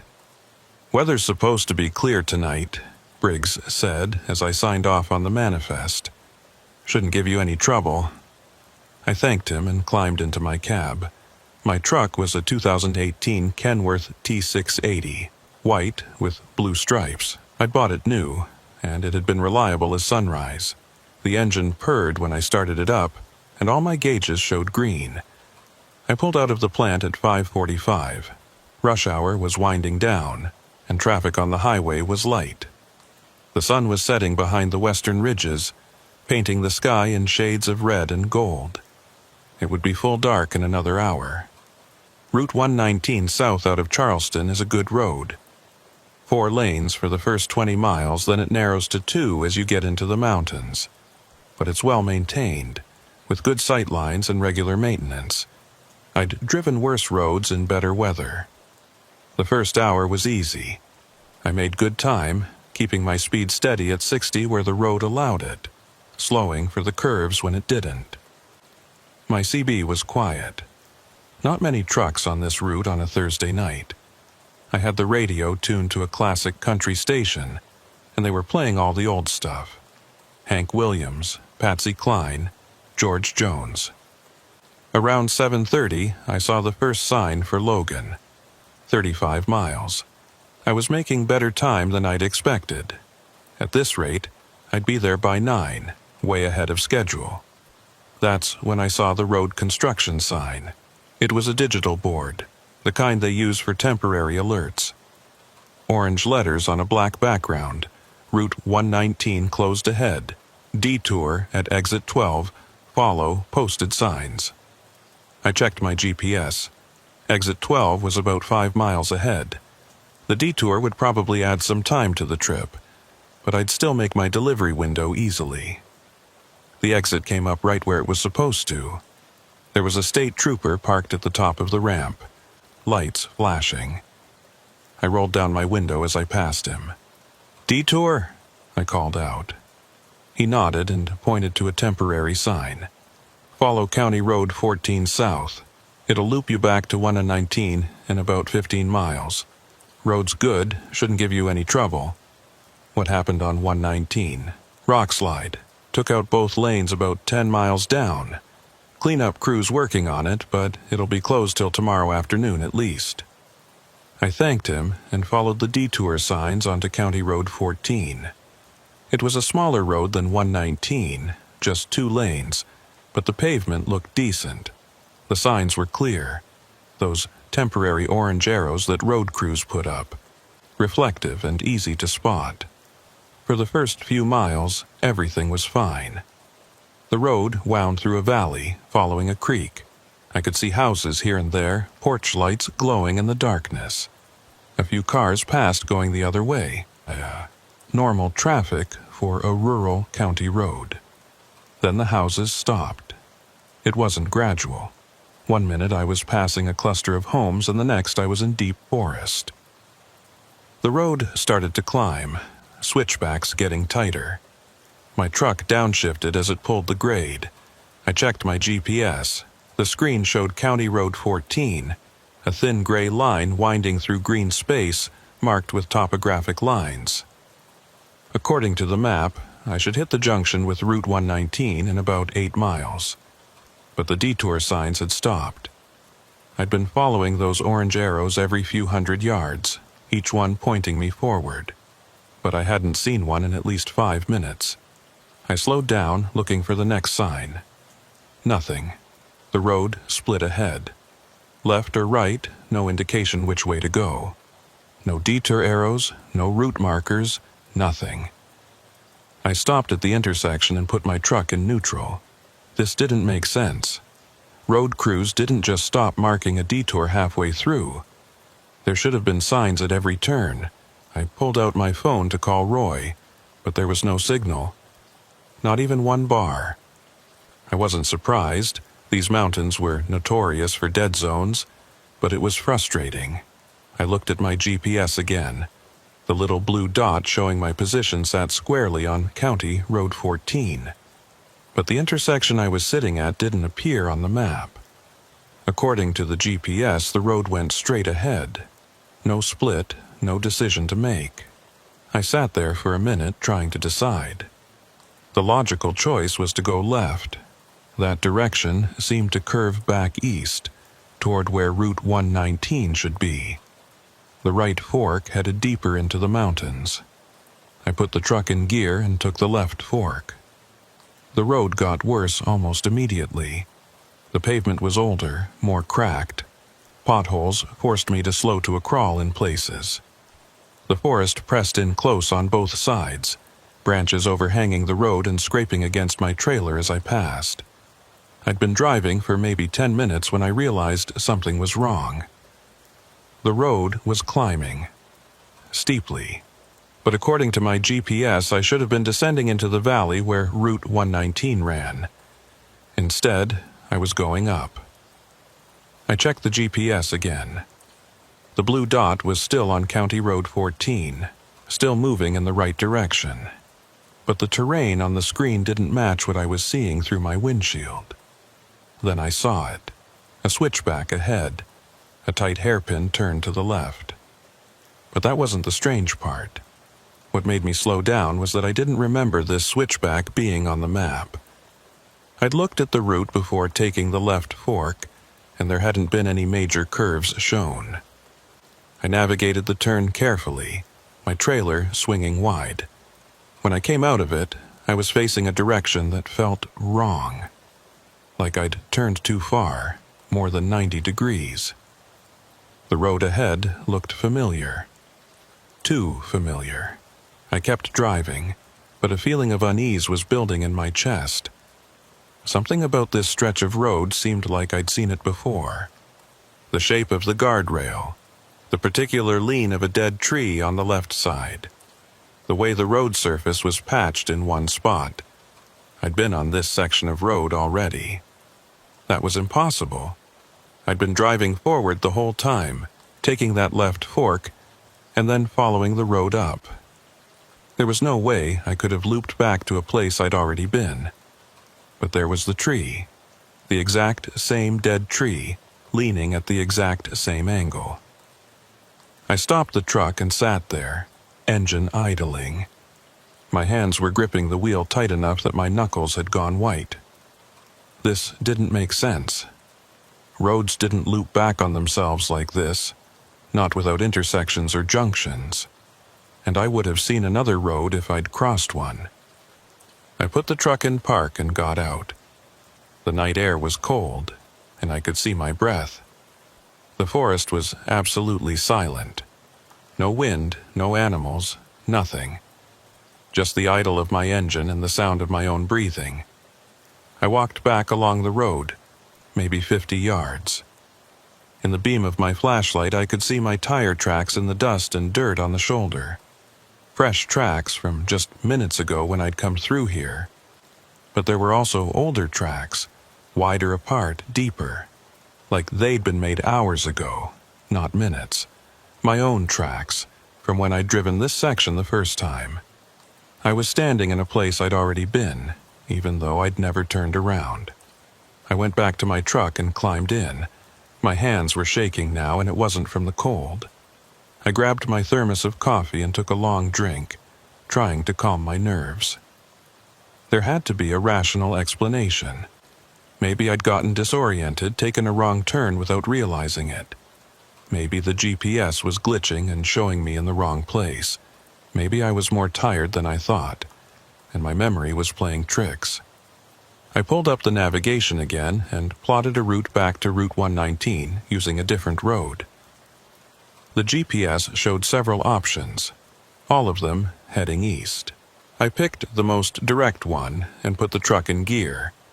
I would backtrack to the last intersection, take the right fork this time, and find my way back to the highway. Simple. I drove back the way I'd come, watching for the intersection. The GPS said it should be about 2 miles back, but when I got there, there was no intersection. The road just continued, winding through the forest. No fork, no junction, nothing. Like the split I'd encountered earlier had never existed. I stopped again, checked the GPS. According to the map, I was on County Road 14, heading north. But I'd just driven south. I should have passed that intersection, unless it wasn't there anymore. I sat there for a long time, maybe 5 minutes, trying to process what was happening. Roads didn't appear and disappear. Intersections didn't vanish. This wasn't possible. But I also couldn't deny what I was seeing, or rather, what I wasn't seeing. I made a decision. I'd keep driving forward, following the road wherever it led. Eventually, it had to connect to something. Another county road, a state highway, a town. I'd find a place with cell service, call Roy, and let him know I'd need help getting to the delivery site. The company would probably be pissed, but that was better than driving in circles all night on roads that didn't make sense. I drove for another hour. The road climbed and descended, wound through switchbacks and straight sections. Sometimes I'd pass through tunnels, old stone construction probably built when this road was a main route. Other times I'd cross bridges over deep gorges, narrow spans that made me nervous even though they seemed solid enough. But I didn't see another car, didn't pass any houses or buildings, didn't find any intersections, just the road, endlessly winding through the mountains. Around 9:30, I saw lights ahead. Civilization, finally. I accelerated slightly, eager to reach whatever town or building it was. As I got closer, I realized the lights were stationary. Not a town, but a single structure. A building right on the side of the road. It was a gas station, or it had been once. The place looked abandoned. Pumps dark, windows boarded up. But there were lights on inside, visible through gaps in the boards. I pulled into the lot and stopped. Killed the engine. Sat there for a moment, debating whether to get out. The smart thing would be to keep driving. Abandoned gas stations in the middle of nowhere weren't the kind of place you wanted to stop, especially alone at night. But I needed to know where I was. Needed to find a map or a phone, or another person who could tell me how to get back to Route 119. I grabbed my flashlight and climbed down from the cab. The parking lot was cracked and overgrown with weeds. There were no other vehicles around. The gas pumps were ancient, the kind with mechanical dials instead of digital displays. They'd probably been out of service for 20 years. I walked toward the building. As I got closer, I could hear something. A rhythmic sound, mechanical, like a generator running. The door was locked, but one of the boarded windows had a gap wide enough to see through. I peered inside. The interior looked like it had been frozen in time. Shelves still stocked with merchandise, canned goods, basic supplies. A counter with an old cash register. Everything covered in a thick layer of dust. But the lights were on. Fluorescent tubes flickering on the ceiling, casting harsh white light over everything. "Hello?" I called out, knocking on the door. "Anyone here?" No answer. I tried the door handle again. Still locked. I was about to turn back to my truck when I noticed something on the door. A piece of paper, yellowed and curling at the edges. Handwritten text, faded but still legible. "Road closed, turn back, this is not the way." Below that, in different handwriting, "I tried to turn back, the road brought me here again. If you're reading this, you're already lost." And below that, dozens of other messages. Different handwriting, different pens. Some fresh, some so old they were barely visible. Mile markers lie. The switchback loops forever. Count your turns.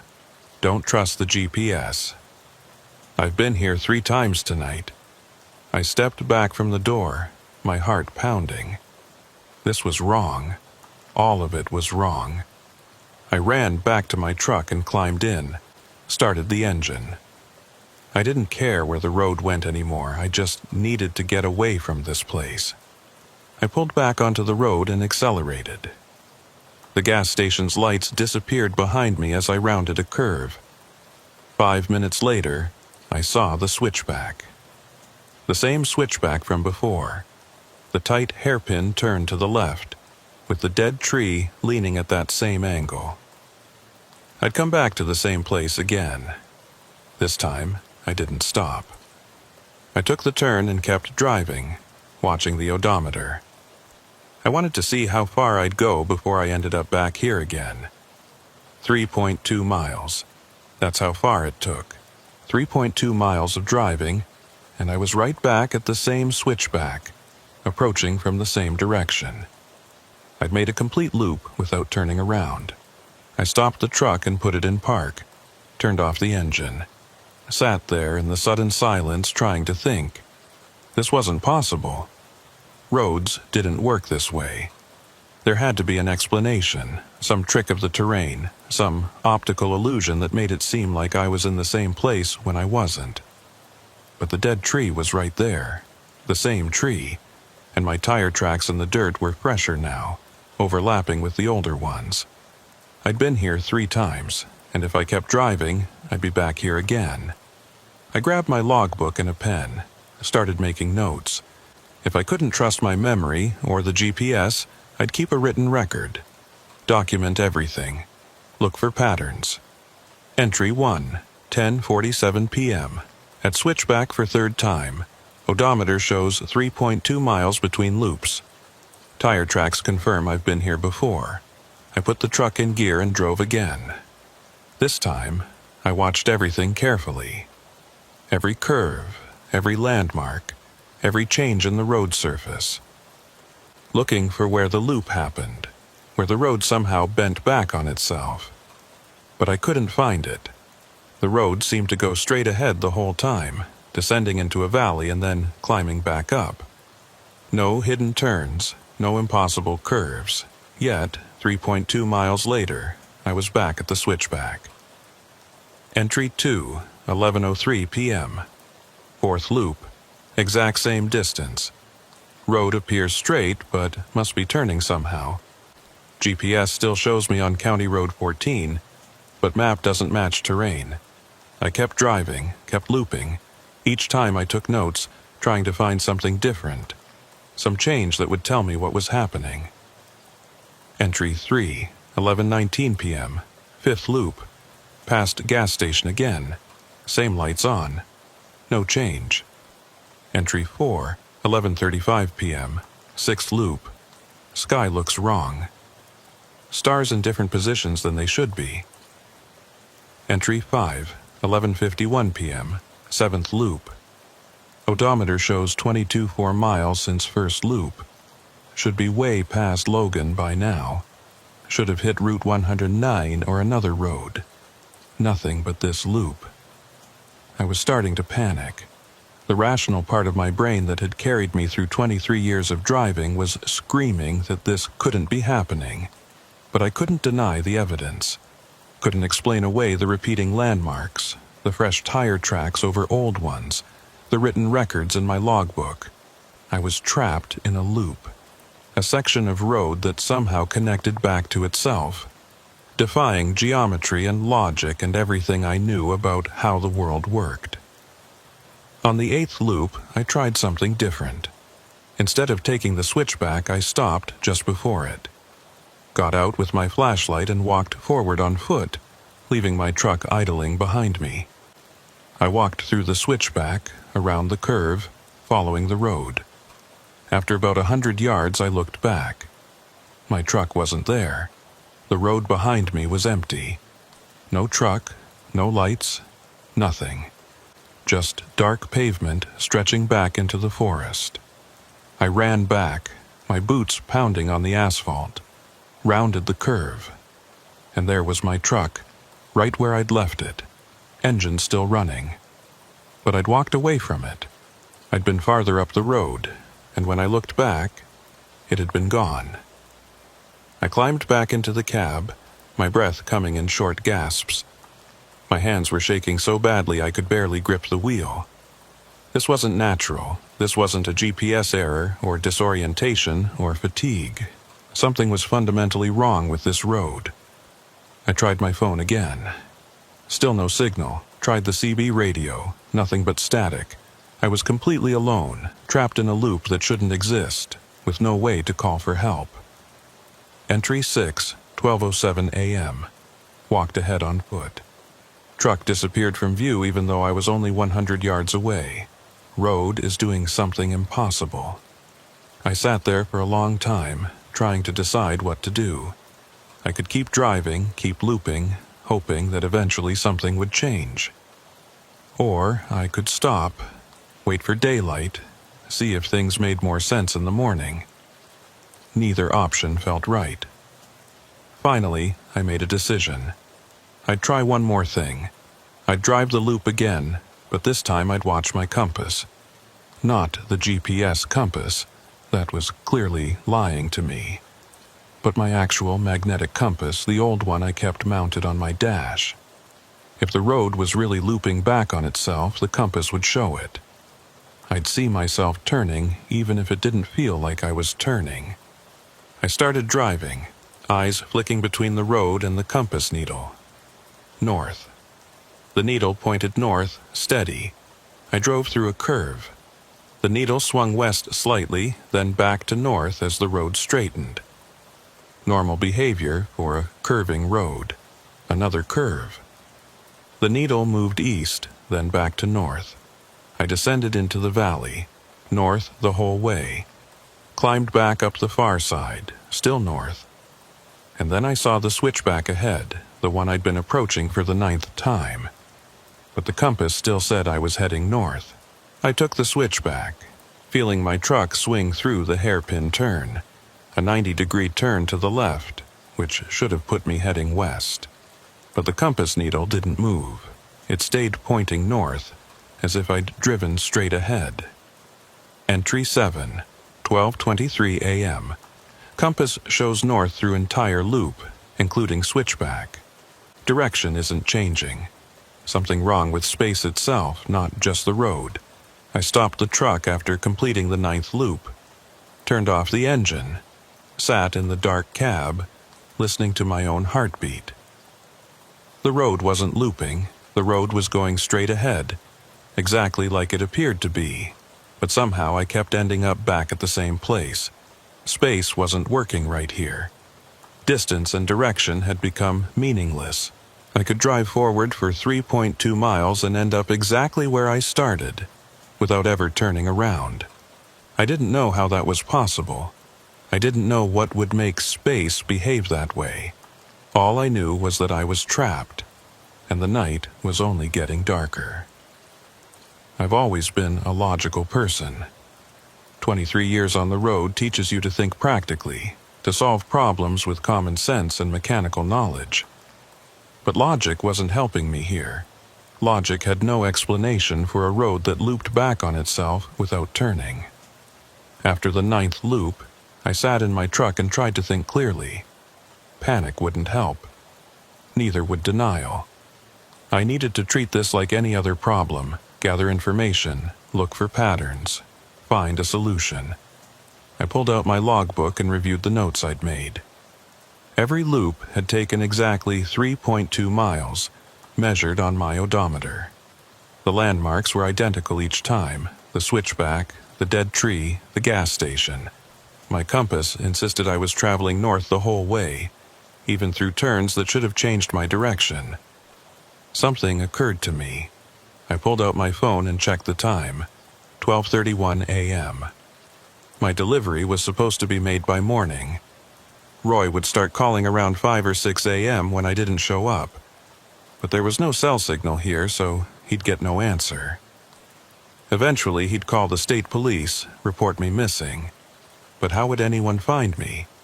My GPS showed I was on County Road 14, but I clearly wasn't. Not anymore. I was somewhere else.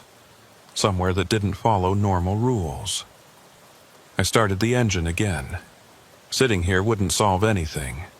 I'd drive the loop one more time, but this time I'd try something different.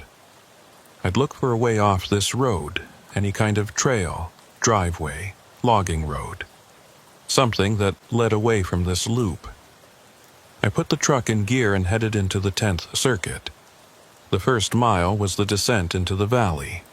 I watched the shoulder carefully, playing my spotlight across the forest. Dense trees, thick underbrush. No breaks, no trails. At the bottom of the valley, the road crossed a bridge. I'd noticed it before, but hadn't paid much attention. This time I stopped. It was an old stone bridge, narrow and arched, the kind built by hand a century ago. A small creek ran beneath it, maybe 10 feet wide. I could hear the water moving over rocks. I got out and walked to the edge of the bridge, shined my flashlight down into the water. It was clear and shallow, flowing from my right to my left, east to west, if I trusted my compass. Something about the creek bothered me, but I couldn't figure out what.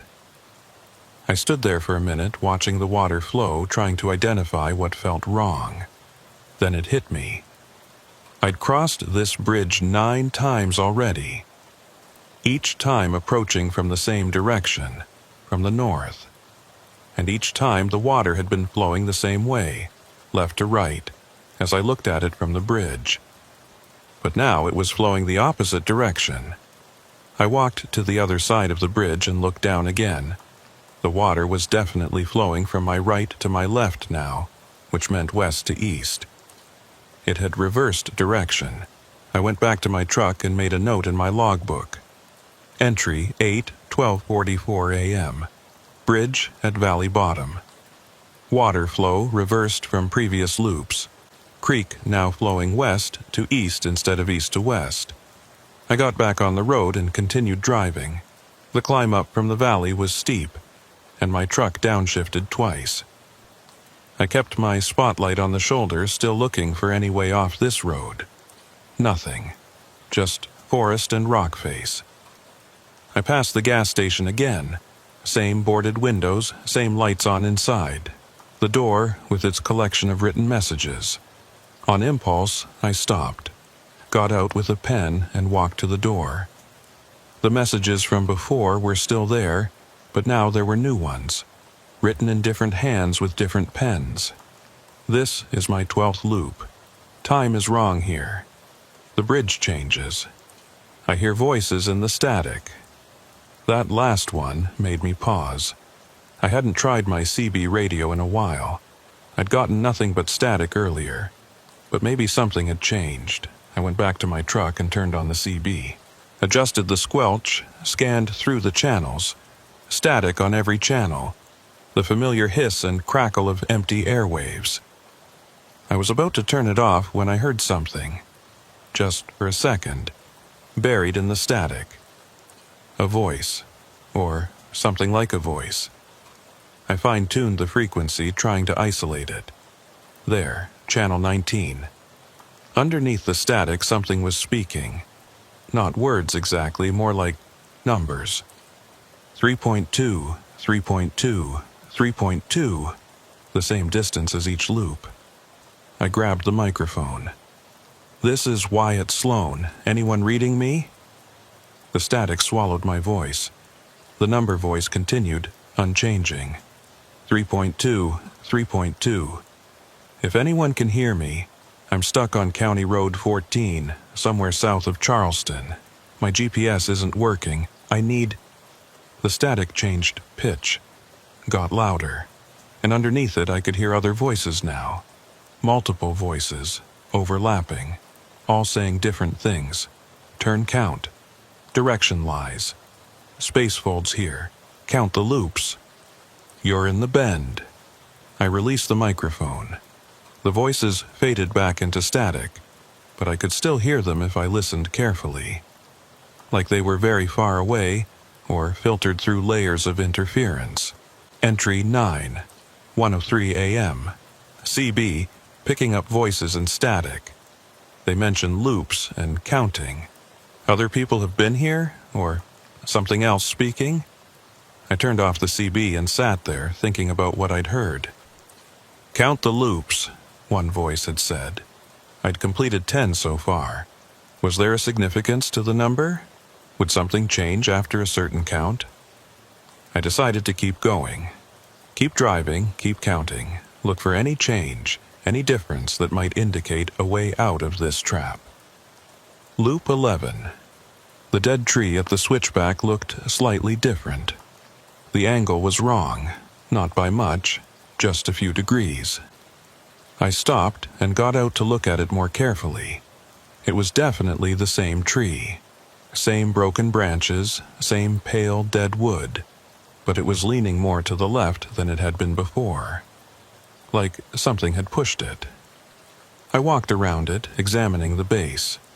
The ground was disturbed, fresh dirt exposed, like the tree had moved recently. But trees don't move on their own. Entry 10, 1:21 a.m. Dead tree has shifted position, leaning further left.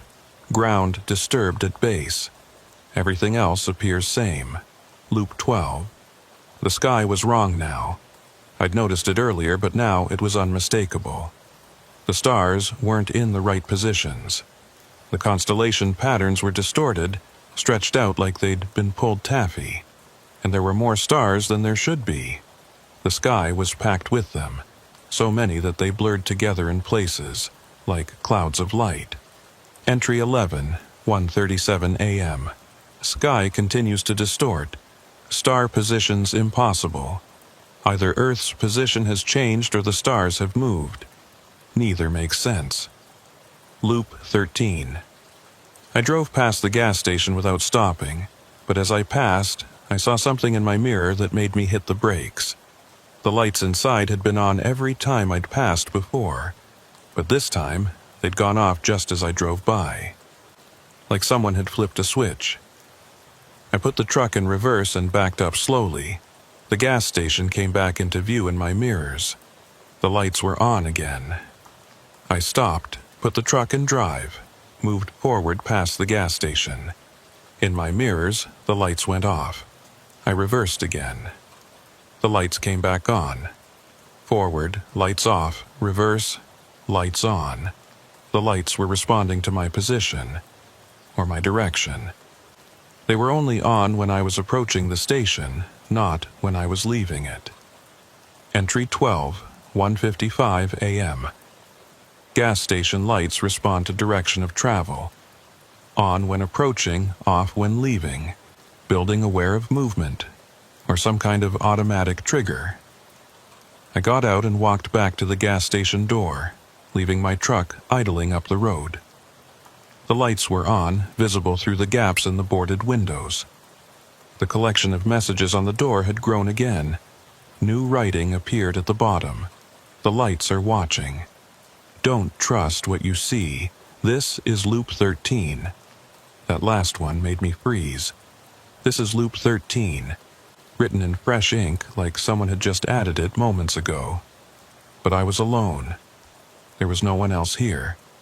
I looked at the handwriting. It was shaky, uneven.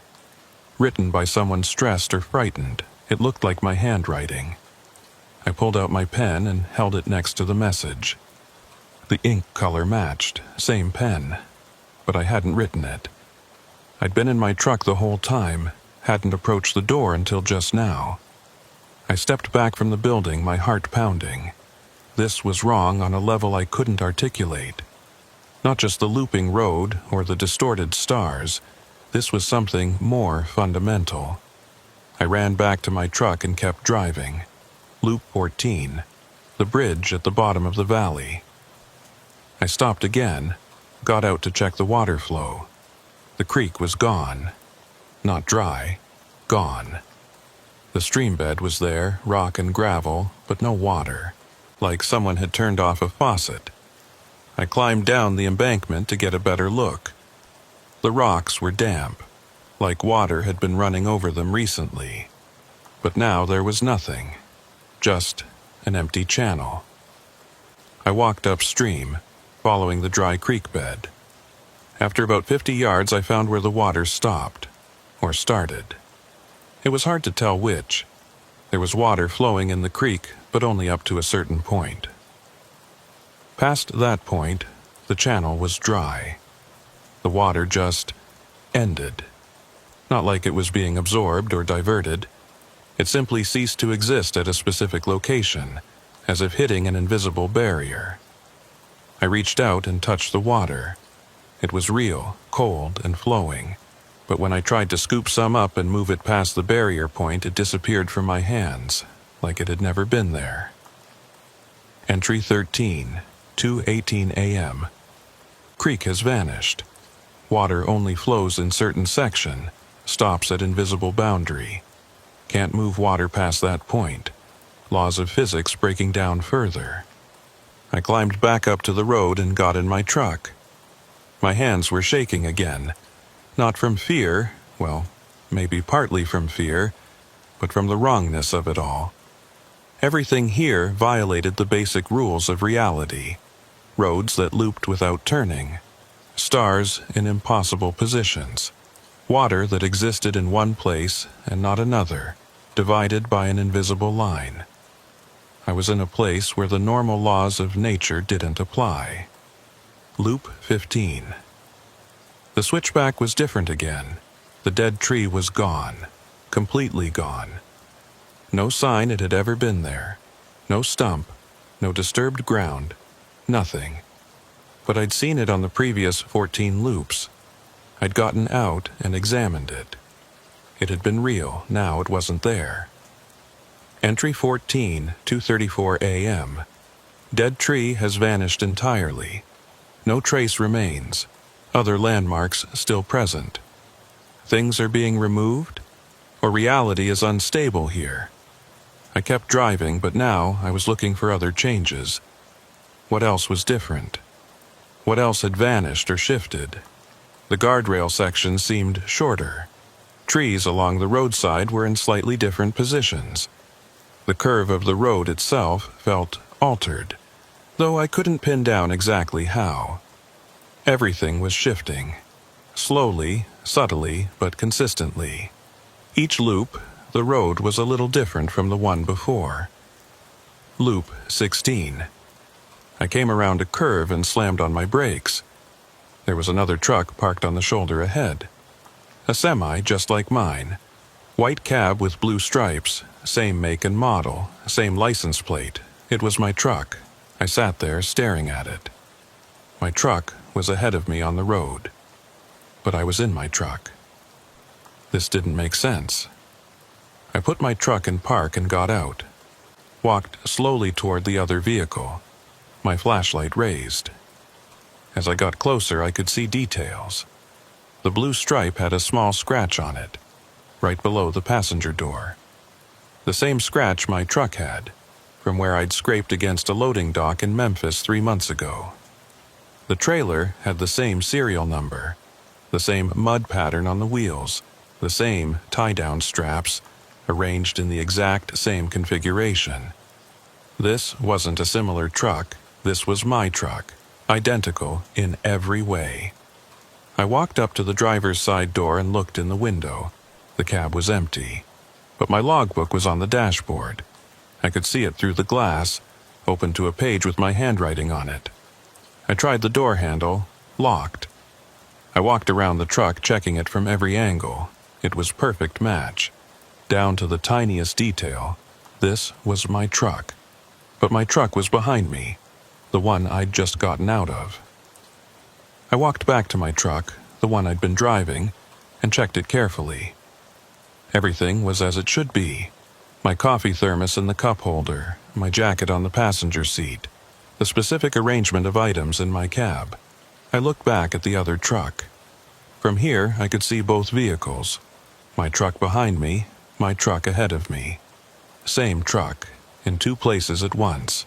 Entry 15, 2:51 a.m. Found duplicate of my truck parked on shoulder.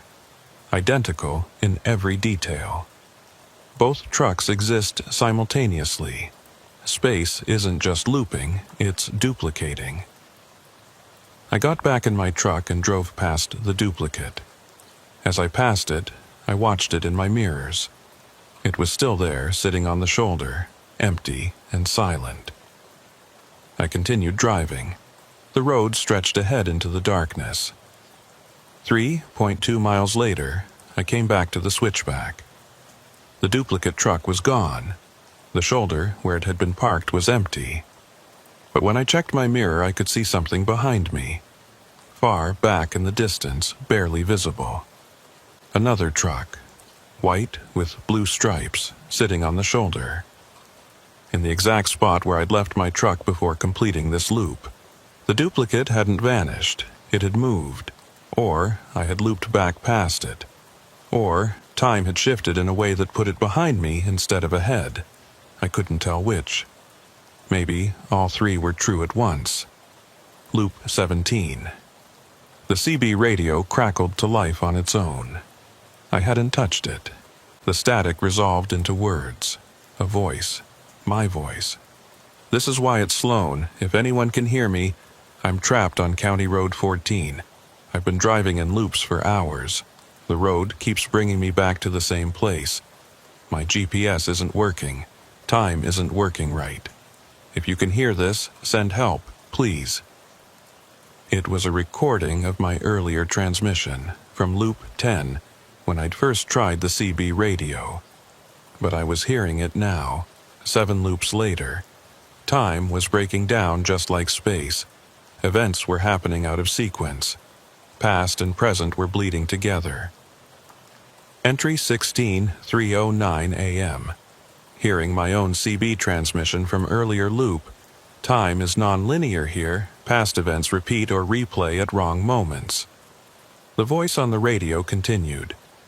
"My name is Wyatt Sloan. I've been driving for 23 years. I've never seen anything like this. The road doesn't make sense. Distance doesn't work right. I keep ending up back where I started, but I never turn around. Something is wrong with this place. Something fundamental. If anyone hears this..." The static cut it off. When it cleared again, there were other voices. Multiple versions of me from different loops, all overlapping. Loop 14. The bridge. My truck appeared ahead of me. "Can't get out. 3.2 miles. Help me." I turned off the CB. I couldn't listen to my own voice, fractured across multiple timelines, all calling for help that never came. Loop 18. The gas station was different. The boards were gone from the windows. The door stood open. I stopped. Against my better judgment, I got out and approached. The interior was still frozen in time, still covered in dust. But now I could see it clearly without having to peer through gaps. The shelves, the counter, the cash register, and in the back, a figure. Someone standing in the shadows facing away from me. I froze. "Hello?" I called out. The figure didn't move. I took a step closer. "Do you need help? Are you okay?" Still nothing. I raised my flashlight, shining it directly at the figure. It was me, standing in the back of the gas station, wearing the same clothes I was wearing, holding a flashlight in the same hand, facing away from me, looking at something on the wall. I watched as the figure, as I, raised its flashlight and examined whatever was on the wall. The movement was familiar because I'd done it before, or would do it, or was doing it in another version of this moment. I backed away from the gas station, climbed into my truck, drove away without looking back. But I knew what I'd seen, a version of myself, from another loop, existing simultaneously with me. Past and present and future all collapsed into the same moment. Entry 17. 3:27 a.m. Saw myself in gas station. Another version from different loop. Multiple timelines exist at once here. Space and time completely non-linear. Loop 19. I was getting tired now. Really tired. I'd been driving for almost 10 hours, and most of that had been in this loop. My eyes were burning. My hands ached from gripping the wheel. I thought about stopping, pulling over and trying to sleep. But I was afraid that if I stopped, if I let myself rest, I might never wake up. Or I might wake up and find things even worse than they were. So I kept driving. The road surface was changing now. Each loop, it got rougher. More cracks, more potholes. Like it was aging rapidly, decades of wear compressed into hours. Some sections were crumbling away entirely. I had to swerve around holes that hadn't been there on the previous loop. The forest was dying too. The trees were losing their leaves, even though it was November and they'd already been bare. Now they were graying, turning to dead wood. Some were collapsing, falling across the road. I had to push through branches that scraped and tore at my truck. Everything was decaying, falling apart. Entry 18. 3:44 a.m. Road deteriorating rapidly. Forest dying. Everything breaking down. Loop maybe collapsing or reaching some kind of endpoint. Loop 20. The bridge was gone. Not the creek this time, the bridge itself. The stone structure had vanished, leaving just a gap in the road. On the far side, 50 feet away across the ravine, the road continued. I stopped at the edge and got out, looked down into the gorge. It was deep, maybe 40 feet to the bottom. Too far to jump, obviously, and no way to get my truck across. I was stuck. The loop had finally broken, or completed itself, or whatever the right term was for what had happened. I couldn't go forward anymore. The road ahead was inaccessible, but I also couldn't go back. I'd tried that before. Reversing just brought me to the same loop starting point, approaching from the same direction. I was trapped at this exact location. The bridge that should have been here was gone, and with it, my ability to continue. I sat down on the edge of the road, my legs dangling over the gap. I was exhausted, mentally, physically, emotionally. I'd been fighting this for hours, trying to understand it, trying to find a way out. And now I was at a dead end. I pulled out my logbook and made what I thought might be my final entry. Entry 19, 4:02 a.m. Bridge has disappeared. Can't continue forward. Can't go back. Trapped at loop terminus. Don't know what happens next. If someone finds this, tell Roy I tried to make the delivery. Tell my sister I'm sorry I didn't call more often. This place isn't natural. It's wrong. Something broke here. Reality broke. And I'm stuck in the break. I sat there for a long time. Maybe an hour, maybe more. Time didn't feel reliable here, so I couldn't be sure. The sky started to lighten. Not much. Just a subtle shift from black to deep blue. Dawn was coming. I wondered if the sunrise would change anything. If daylight would break whatever spell or anomaly had trapped me here. I wondered if I'd even see the sun. Maybe morning never came to this place. Maybe it was trapped in eternal night, just like I was trapped in eternal loop. But the sky kept lightening, blue becoming pink, becoming orange. And then I saw it. On the far side of the gap, where the road continued, there was movement. A vehicle approaching. A semi-truck. White cab with blue stripes, my truck. It drove up to the edge of the gap on the far side and stopped.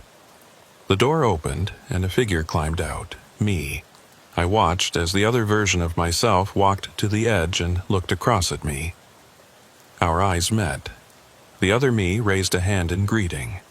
Or maybe farewell. I couldn't tell which. Then he climbed back into his truck, backed up, and drove away, heading into the loop, to drive it again. Or for the first time, or for the 1,000th time. I didn't know anymore. All I knew was that I was still here, still stuck.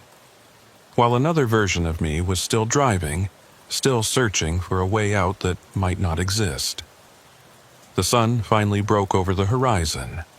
Golden light flooded across the mountains, burning away the darkness. And in that light I saw what I'd missed before. The road on the far side of the gap wasn't empty. It was crowded. Dozens of trucks, hundreds maybe, all identical to mine. White cabs with blue stripes, all parked on the shoulder, stretching as far as I could see into the distance, all waiting. Or maybe already gone. Empty husks left behind by drivers who'd given up, or succeeded, or transformed into something else. I stood up and looked down at my hands. They seemed solid enough, I felt real. But I'd seen versions of myself in the gas station, heard my voice on the CB from other loops. Was I the original, or was I just another copy, another echo, one more truck added to the collection? I didn't know. And as the sun climbed higher, bringing full daylight to this impossible place, I realized I might never know. The loop had ended, but I was still here, and somewhere behind me, the switchback waited. Ready for the next driver, ready to start counting again. 3.2 miles. Loop 1. The counting never stops. The sun brought no comfort. I'd hoped that daylight would somehow normalize things, that the impossibilities of the night would fade away like a bad dream. Instead, the light just made everything worse. It made the wrongness visible in terrible detail. I could see the gap where the bridge should have been. Not collapsed, not damaged, just absent, as if it had been carefully erased from reality. On the far side, that army of identical trucks sat in perfect rows, their blue stripes catching the morning sun. Each one was mine. Each one was empty. I'd walked back to my truck and sat in the cab for maybe 20 minutes, trying to decide what to do next. My logbook lay open on the passenger seat, filled with entries documenting my descent into this place. 20 loops recorded. 20 circuits of 3.2 miles each. 64 miles total. I should have been past Logan, past the delivery point, well into the next county by now. Instead, I was exactly where I'd been 10 hours ago. Maybe. Distance didn't seem to mean anything here. My phone still showed no signal. The time read 6:47 a.m. In a few hours, Roy would start making calls. By afternoon, I'd be officially missing. By evening, there'd be search parties. But they wouldn't find me, because I wasn't anywhere they could reach. I was in the fold. That's what one of the voices on the CB had said. You're in the bend. Or maybe, you're in the fold. The static had made it hard to hear clearly. But now I understood what it meant. This place was a crease in space, a fold. Somewhere that existed between actual locations, connected to County Road 14, but separate from it. A pocket dimension, if I wanted to get all science fiction about it. I didn't want to get science fiction about it. I wanted to get out. I started the engine. The familiar rumble was reassuring, a reminder that some things still worked normally. My truck still ran. The diesel still combusted. Internal combustion engines didn't care if they were in normal space or folded space. I put the truck in gear and drove forward, toward the gap where the bridge had been. I didn't know what I was planning to do. Jump it? The gap was 50 feet across, and there was no ramp. Even if I could get the truck airborne, I'd just fall into the gorge. But I drove toward it anyway because what else was I going to do? Sit and wait? Wait for what? For the fold to spit me back out? For rescue that couldn't come? For reality to fix itself? I accelerated, 30 miles per hour, 40, 50. The gap rushed toward me. At the last second, I closed my eyes and braced for the fall. Nothing happened. I opened my eyes. I was on the other side. The road stretched ahead of me, solid and whole. The gap was behind me now, visible in my mirrors. But I hadn't felt the truck leave the ground. Hadn't felt any transition. One moment I was approaching the gap, the next I was past it. I'd jumped 50 feet without jumping, or the gap had closed, or the road had extended, or I'd driven through a space that wasn't really there. I stopped the truck and sat there, trying to process what had just happened. The logical part of my brain, the part that was getting smaller and quieter with each impossible thing I witnessed, insisted that I must have driven across something. A temporary bridge, maybe. Something I hadn't seen in the daylight. But the rest of me knew better. The gap had been real. The absence had been absolute. And I'd driven through it anyway, because in this place, absence and presence weren't mutually exclusive states. I checked my odometer. It had ticked up the appropriate amount.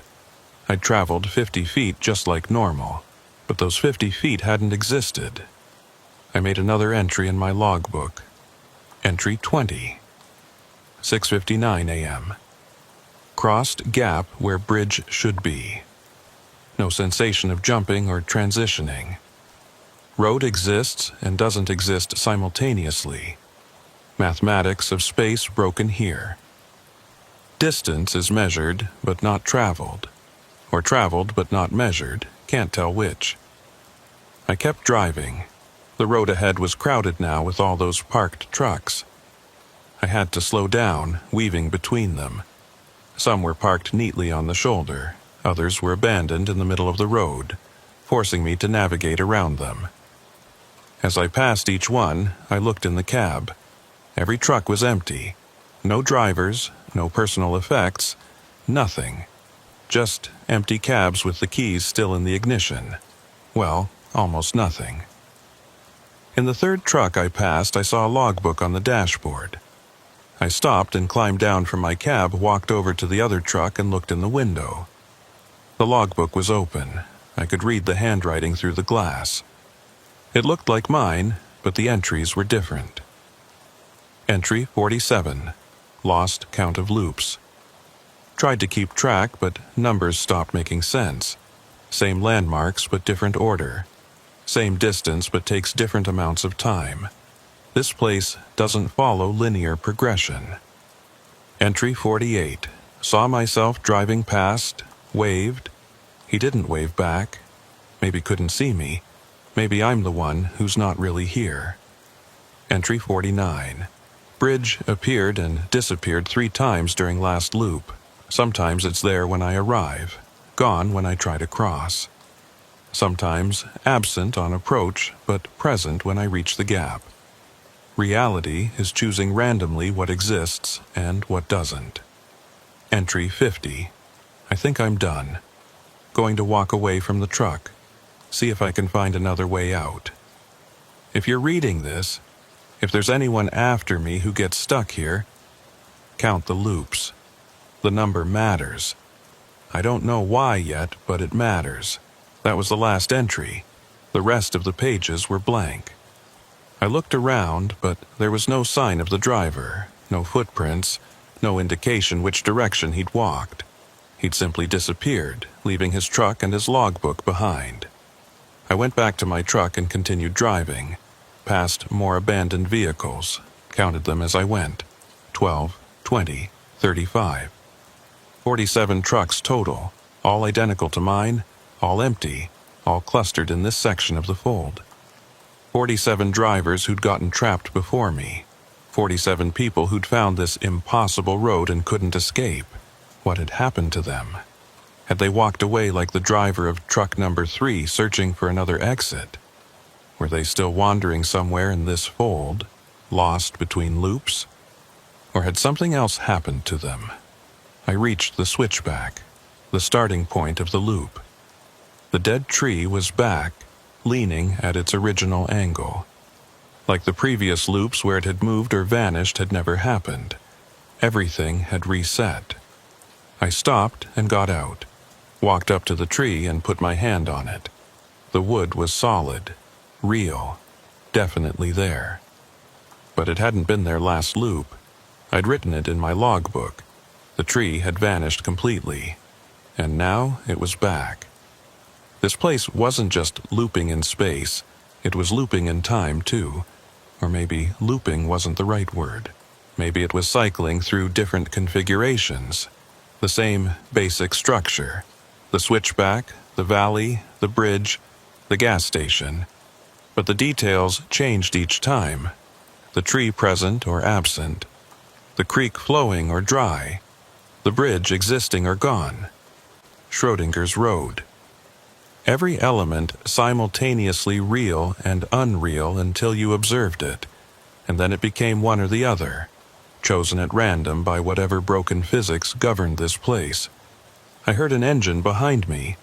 I turned around and saw a truck approaching. White cab with blue stripes, my truck. but I was standing next to my truck. It was right there, parked at the switchback.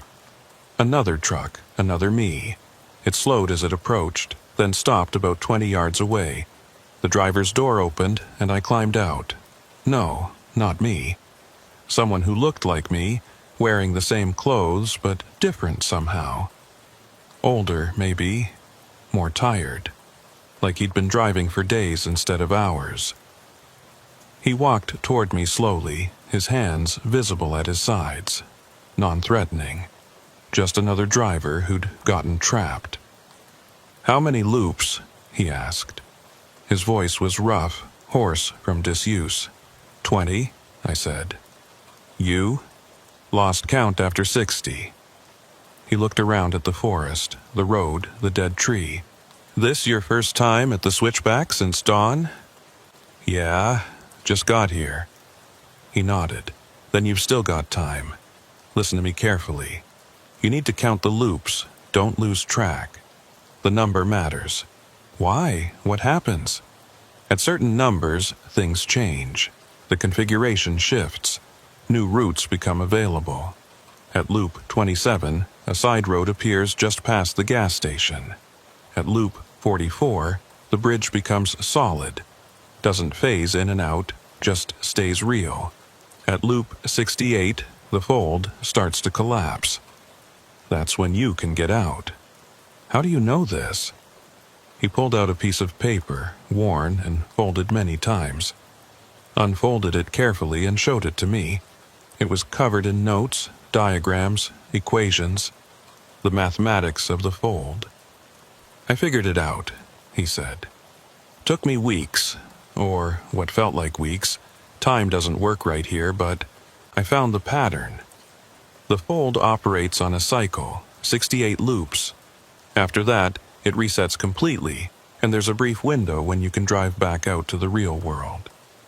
So, why are you still here? Why didn't you escape?" His expression darkened. "I did escape. Got to loop 68, found the exit, drove back onto County Road 14. Made it 5 miles down the real road before I saw the detour sign again. Route 119 closed. Detour at exit 12. Same sign that brought me here the first time." He paused, looking down at his hands.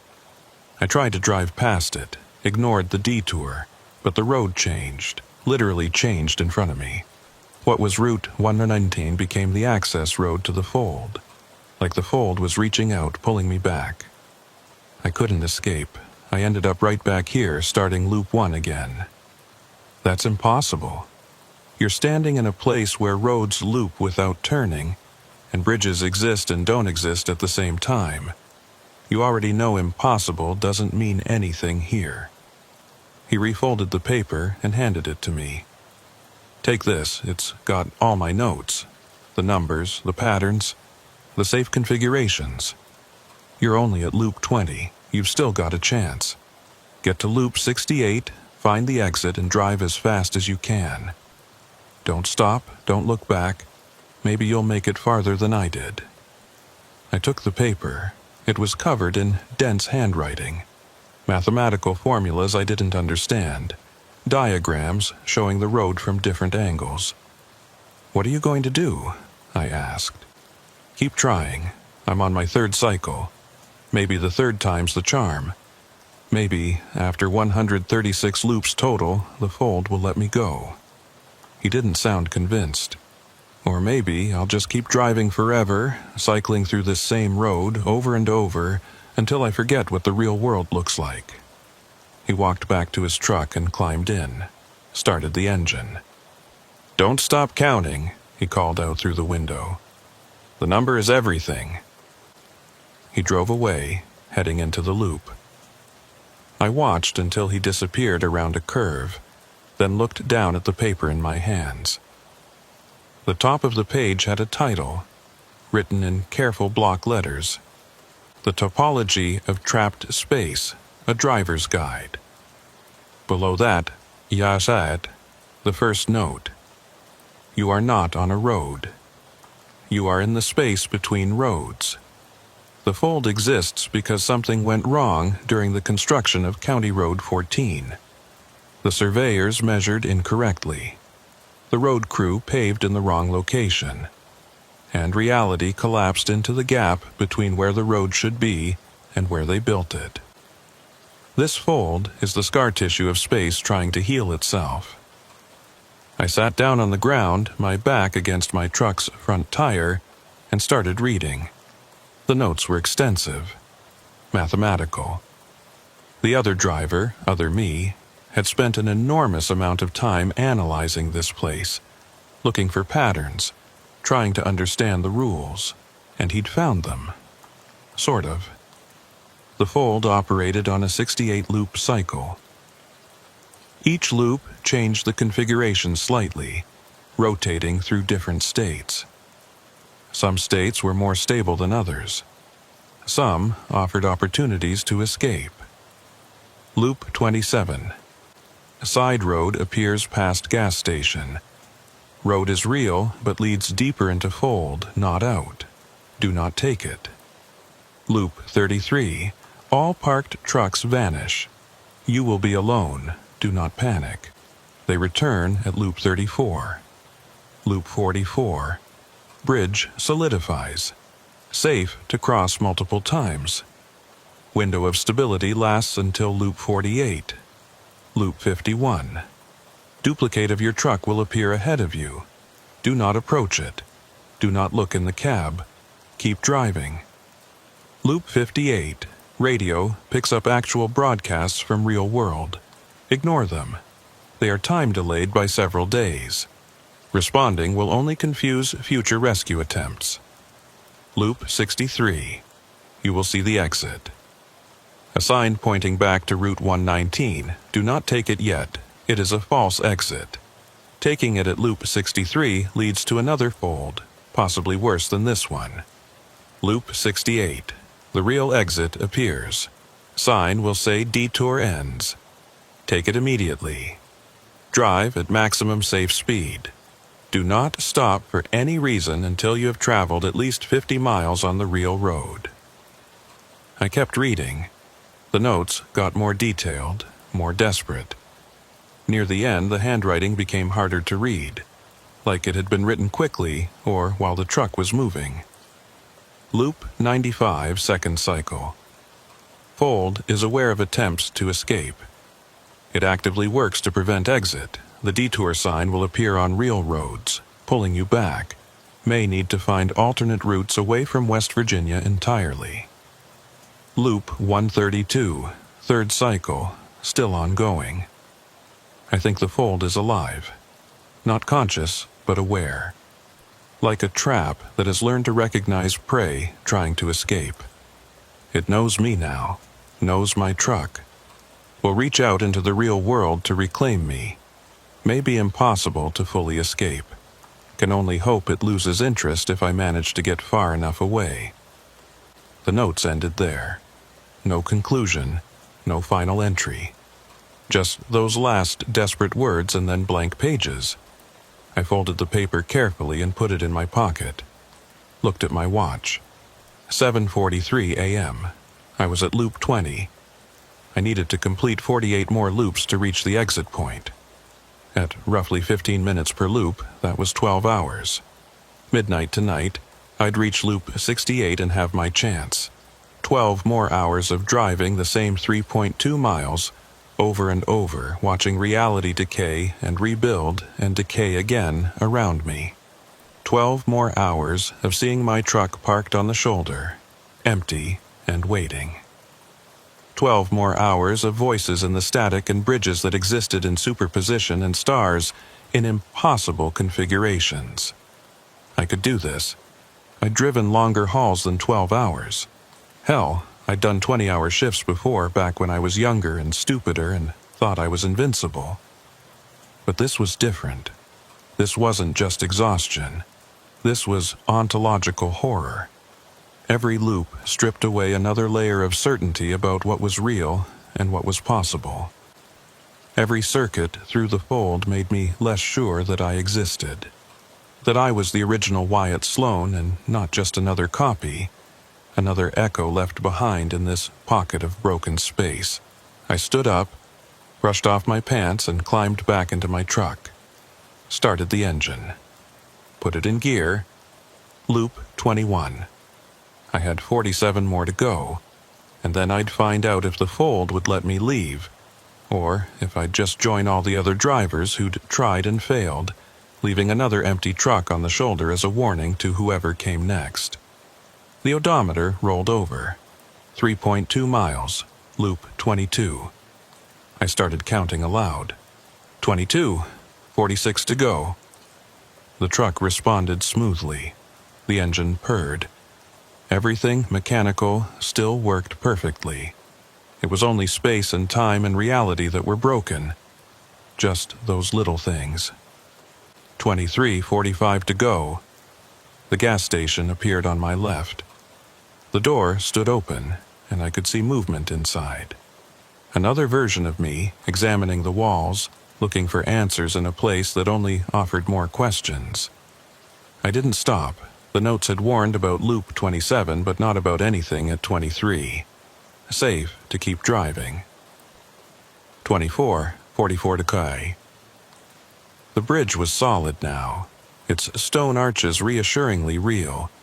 The creek below flowed east to west, water sparkling in the morning sun.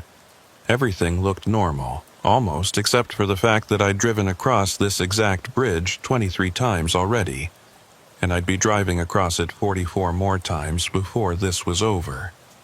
25:43 to go. My voice was getting hoarse from counting aloud, but I had to keep doing it, had to maintain focus. The moment I lost count, I'd lose track of where I was in the cycle, and missing the exit at loop 68 would mean starting over. Another 68 loops, another 12 hours. I didn't think I could handle that. One cycle through this hell was enough. 26:42 to go. The switchback loomed ahead. The dead tree was still there, still leaning at that familiar angle. I took the curve smoothly, my trailer swinging wide but staying on the road. 3.2 miles, loop 26 complete. 27:41 to go. This was it. The notes had warned about loop 27. A side road would appear past the gas station. Don't take it. I watched carefully as I approached the gas station. The building looked different now, less abandoned, more recently used. The boards were back on the windows, but they looked newer. Fresh wood instead of weathered gray. Past the station I saw it. A gravel road branching off to the right, heading into the forest. A small wooden sign at the junction. Alternate route. It was tempting. A different road meant a different direction. Maybe a way out that didn't require 41 more loops. But the notes had been clear. This road led deeper into the fold, not out of it. I drove past without slowing, watched it disappear in my mirrors. 28:40 to go. My phone rang. I nearly swerved off the road in shock. My phone had been dead, no signal, for the past 10 hours. Now it was ringing, the screen lit up with an incoming call.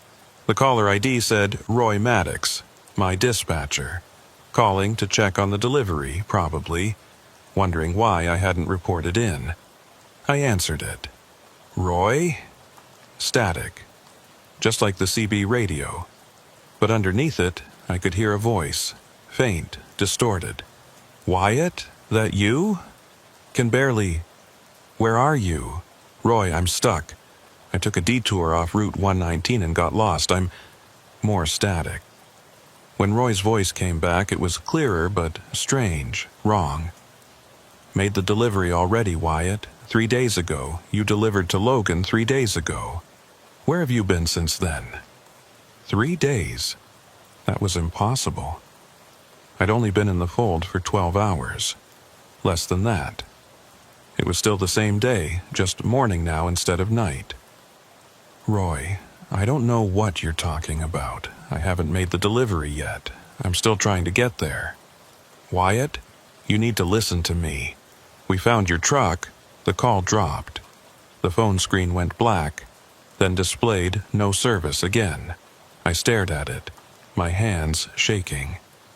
Roy had said 3 days. Said I'd already made the delivery, said they'd found my truck. But I was in my truck. I was driving it right now. Unless time in the fold and time in the real world didn't sync up. Unless I'd been here much longer than I thought. Unless those 12 hours I'd experienced had been 3 days out there. Or unless the fold had spit out one of the duplicate trucks, one of the empty ones, and rescue teams had found it and assumed it was mine, assumed I'd disappeared or died or been abducted, while the real me, or a version of me, was still trapped here, still driving, still counting loops. 29, I said aloud, forcing my voice to stay steady. 39 to go. The bridge appeared ahead. I crossed it without slowing, not trusting it to stay solid. 30. 38 to go.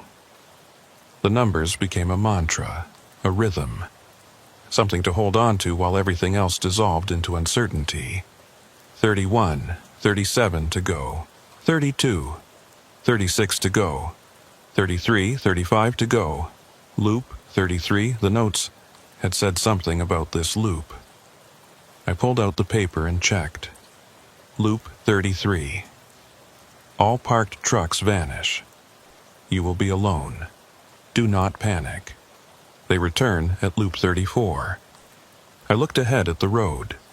The shoulder was empty. All 47 trucks that had been parked there, all those identical white cabs with blue stripes, were gone. Completely vanished. I was alone on the road now. Just me and my truck and 3.2 miles of pavement that looped back on itself forever. The silence was oppressive. Before, even with no other drivers visible, I'd known they were there. Empty trucks lined up like tombstones, marking the graves of people who'd gotten stuck just like me. Their presence had been reassuring in a weird way. Proof that others had experienced this, that I wasn't crazy or hallucinating. Now they were gone, and I was alone. Truly alone, in a way I'd never been before. Not just isolated, but separated from all other existence. The only person in a pocket dimension, driving a road that shouldn't exist. 34, I whispered. 34 to go. The trucks reappeared. All of them exactly where they'd been before. Like they'd never left. I let out a breath I hadn't realized I was holding. 35, 33 to go. Time started to blur. The loops ran together. I'd count, reach the switchback, count again, pass the gas station, count, cross the bridge, count, back to the switchback. 40, 28 to go. 45, 23 to go. 50, 18 to go. Loop 51. The notes had warned about this one, too. Loop 51. Duplicate of your truck will appear ahead of you. Do not approach it. Do not look in the cab. Keep driving. There it was. Right in the middle of the road. Impossible to avoid or ignore. My truck, parked at an angle that blocked both lanes. I slowed as I approached, looking for room to squeeze past on the shoulder. The truck was positioned perfectly to force me to either stop or drive very close to it.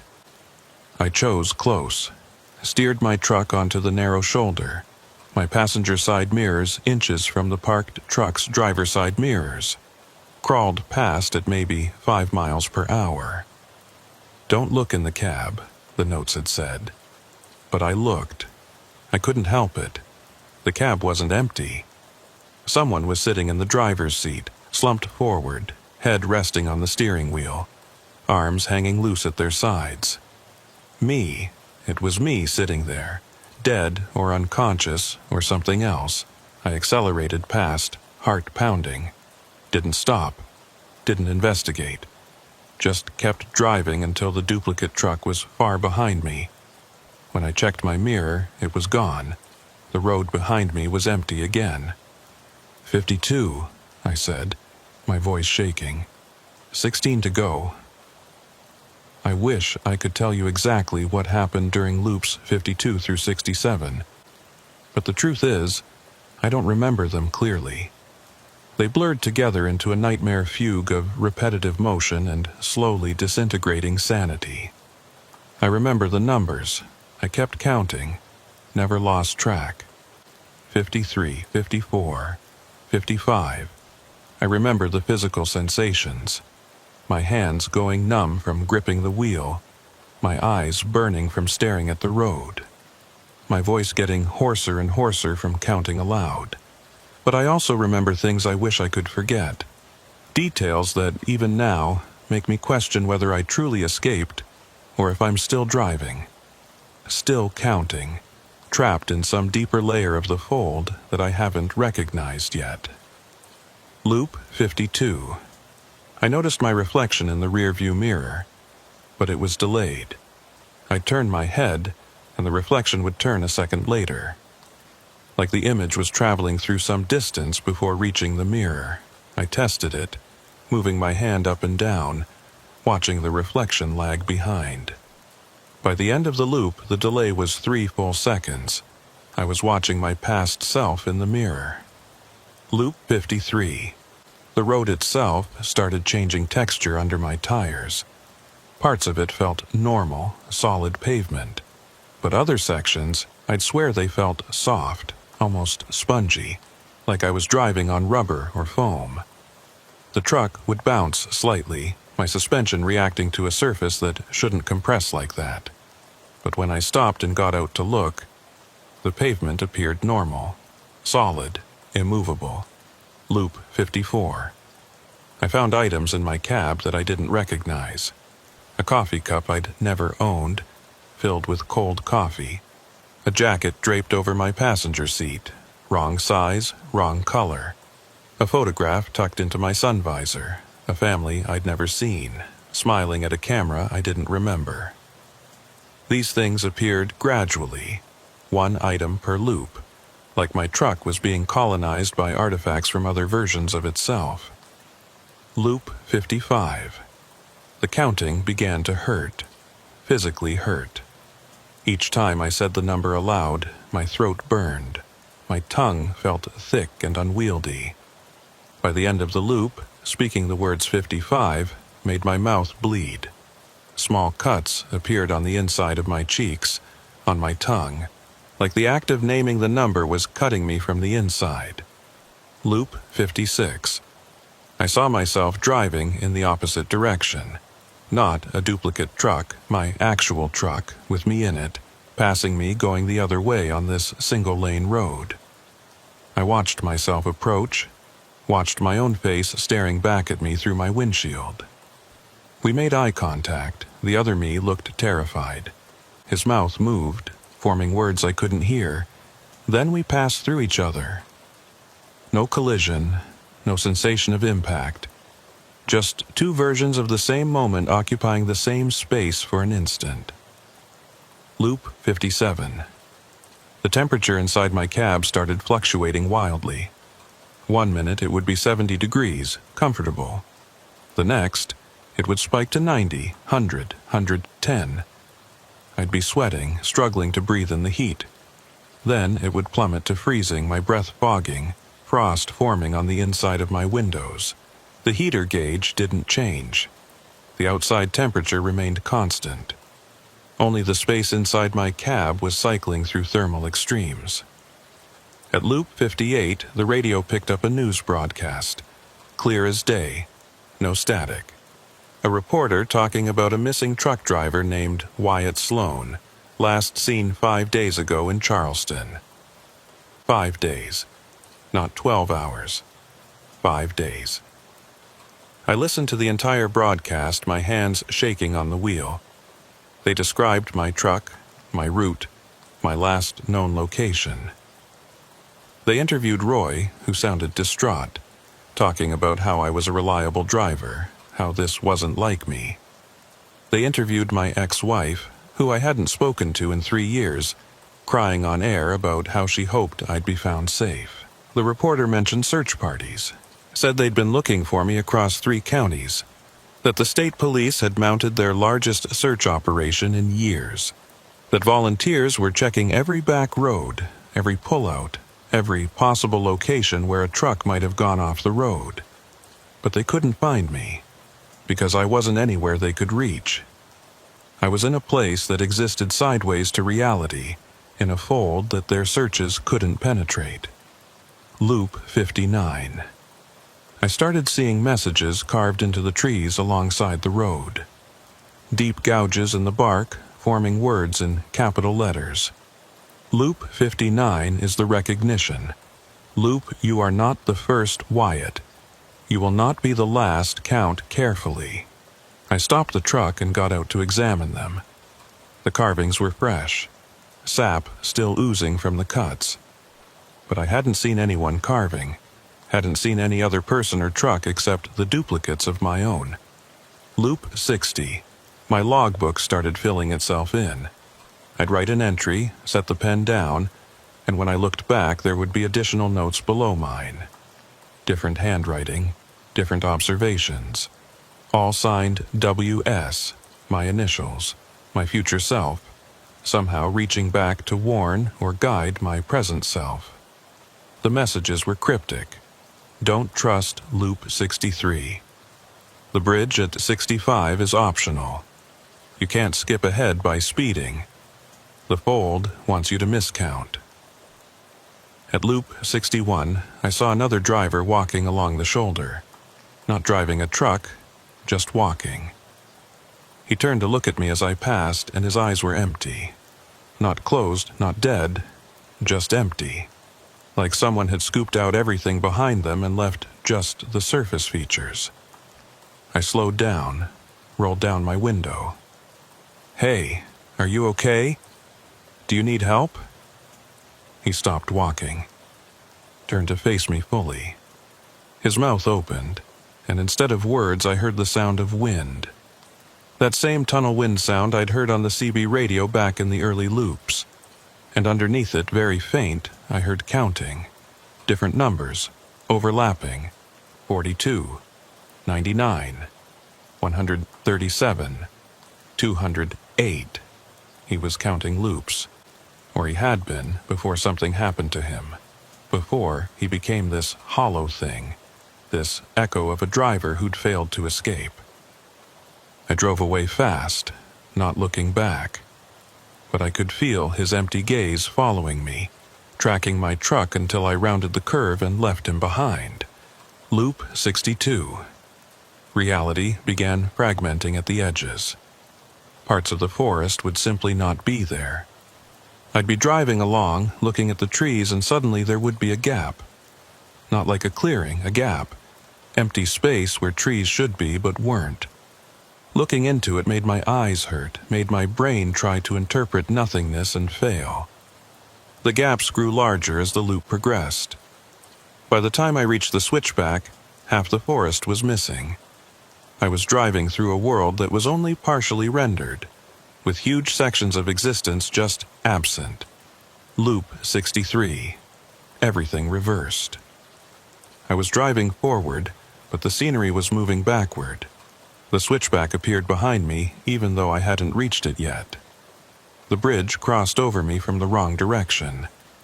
The gas station's lights shone from tomorrow, casting shadows that fell the wrong way. My logbook had warned me about this loop. Don't trust Loop 63. Now I understood why. This was the disorientation loop, the one designed to make you lose count, to make you uncertain about which direction was forward and which was back. I closed my eyes and drove by feel, trusting my truck's momentum, refusing to let my senses convince me I was going the wrong way. When I opened them again, I was at the switchback. Loop 63 complete. At Loop 64, the sun set and rose again in the space of 3.2 miles. Dawn to dusk to dawn, all in 15 minutes. But it was worse than just rapid celestial movement. The sun itself was wrong. It rose in the west, too large, too red. It crossed the sky in a jerking motion, stopping and starting, like a projector skipping frames. When it set in the east, it left streaks of darkness across the sky, after images of its passage that didn't fade, and for a brief moment at the height of its arc, I could see through it. The sun became transparent, and behind it was something else. Another sky with different stars, arranged in patterns that hurt to look at. Loop 65. I drove across the bridge and felt it dissolve beneath me. Not collapse. Dissolve. The stones simply ceased to be solid, became momentarily gaseous, and my truck passed through them like passing through fog. For those few seconds I was suspended over the gorge with nothing supporting me, held aloft by momentum alone, or by some property of the fold that didn't care about gravity. Then the bridge resolidified behind me, and I was on solid ground again, my heart hammering, my hands white-knuckled on the wheel. Loop 66. I started forgetting things. Not the count, I never lost the count, but other things. My mother's face. The name of my first truck. What year I started driving. Memories were being stripped away, deleted to make room for the endless repetition of these 3.2 miles. The fold was hollowing me out, making space for itself inside my mind. Loop 67. I saw the end of all things. The forest caught fire, flames consuming everything in an instant. The road melted, becoming a river of tar. The sky cracked like glass, fragments falling and dissolving before they hit the ground. My truck kept driving through it all, untouched, as the world around me underwent apocalypse. And then it reset. The flames vanished. The road resolidified. The sky healed itself. Everything back to normal, like the destruction had never happened. But I knew it had. I'd seen it. The fold showing me what waited at the end, not escape, but annihilation. The ultimate consequence of driving forever, of counting past infinity. And somewhere in there, I stopped being afraid. Not because I felt brave, but because fear requires energy, and I had none left. I was running on fumes. My body wanted to sleep, my mind wanted to shut down. But I kept driving, kept counting, because stopping meant becoming like that hollow-eyed driver I'd seen walking the shoulder. Meant joining the empty trucks parked along the road. Meant being absorbed into the fold completely, becoming just another warning that future drivers would ignore. 65, 3 to go. 66, 2 to go. 67, 1 to go. Loop 68. This was it. The exit loop. The window when the fold would let me go, if it was going to let me go at all. I'd expected it to feel different. Special, somehow. But it was just another circuit. Same switchback, same road, same 3.2 miles. But I watched carefully, looking for the sign. Detour ends. That's what the notes had said. A simple sign marking the end of the detour, pointing me back to Route 119. I passed the switchback, no sign. Descended into the valley, crossed the bridge.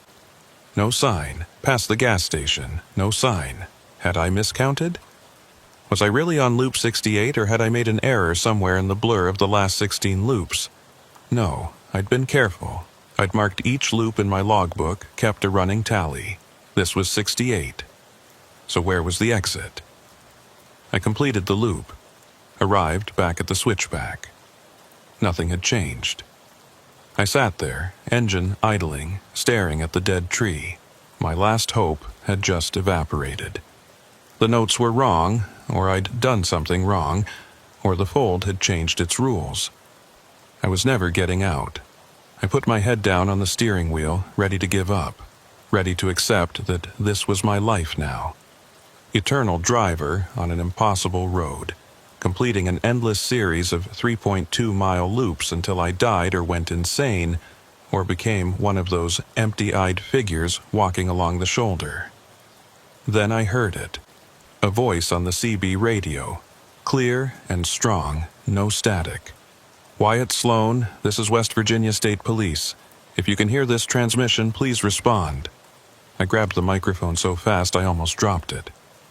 This is Wyatt Sloan. I can hear you. I'm stuck on County Road 14. I've been driving in loops for... Mr. Sloan, we've located your truck.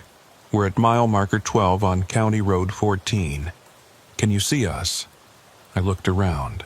The road was empty. Just forest and pavement and that goddamn switchback. Negative. I don't see anyone. I'm at some kind of switchback. I think I'm in a... Mr. Sloan, your truck is stationary. You've been stationary for 6 days. We've been trying to reach you, but you haven't responded to any attempts at contact. Are you injured? 6 days.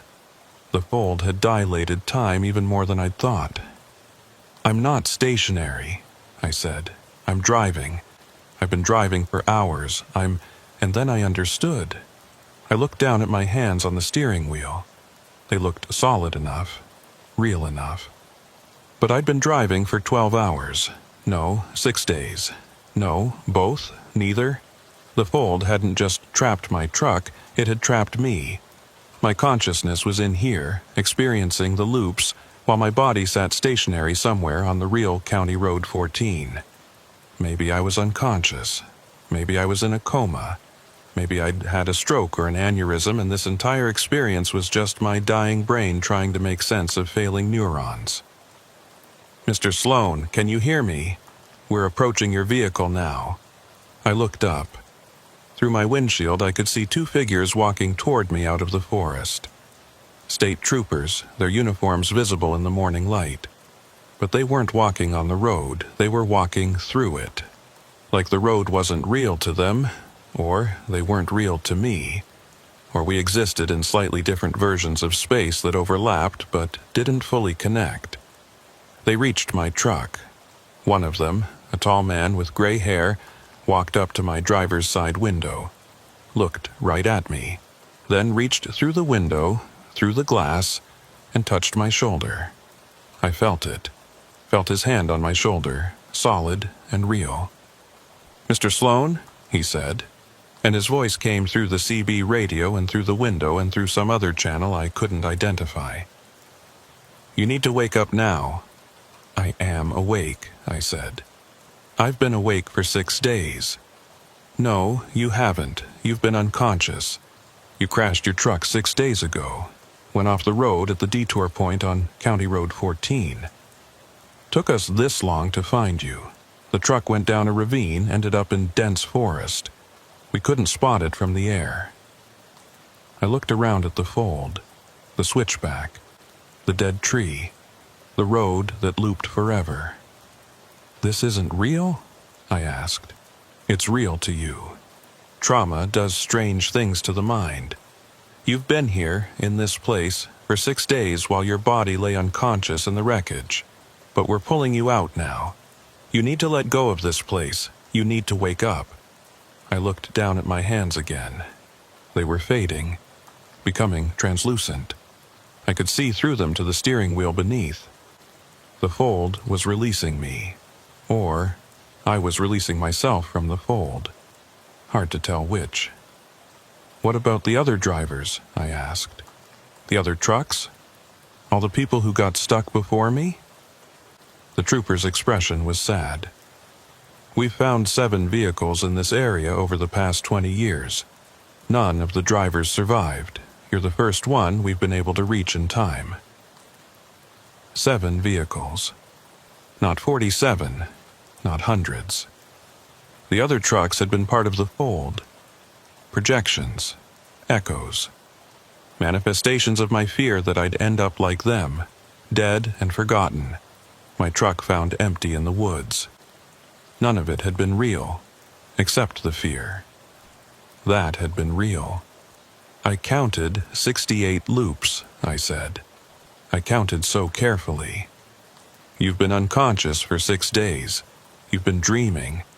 The loops, the gas station, the voices on the radio, all parts of your mind trying to make sense of the trauma, trying to give you a puzzle to solve, a path to follow back to consciousness.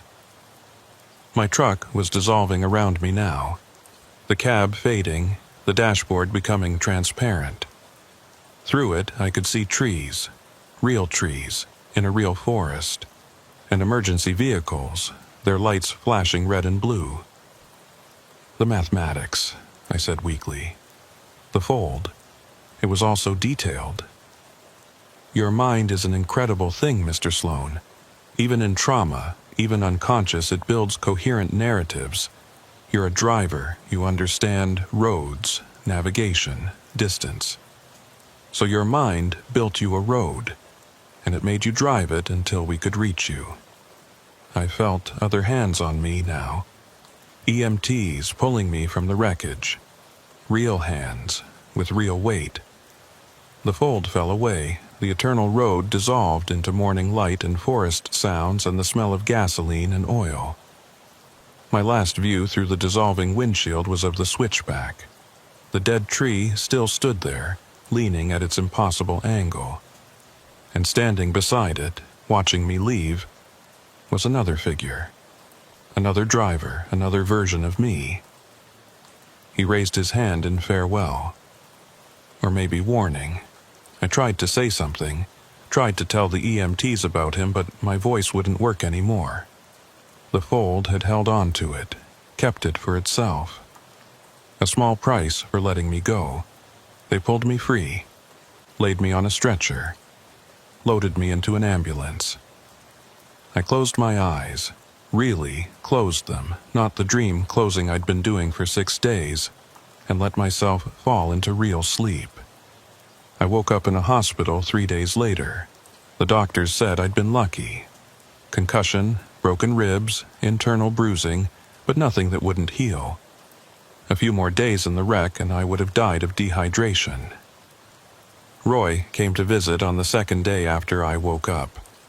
Brought flowers, which was weirdly touching for a gruff guy like him.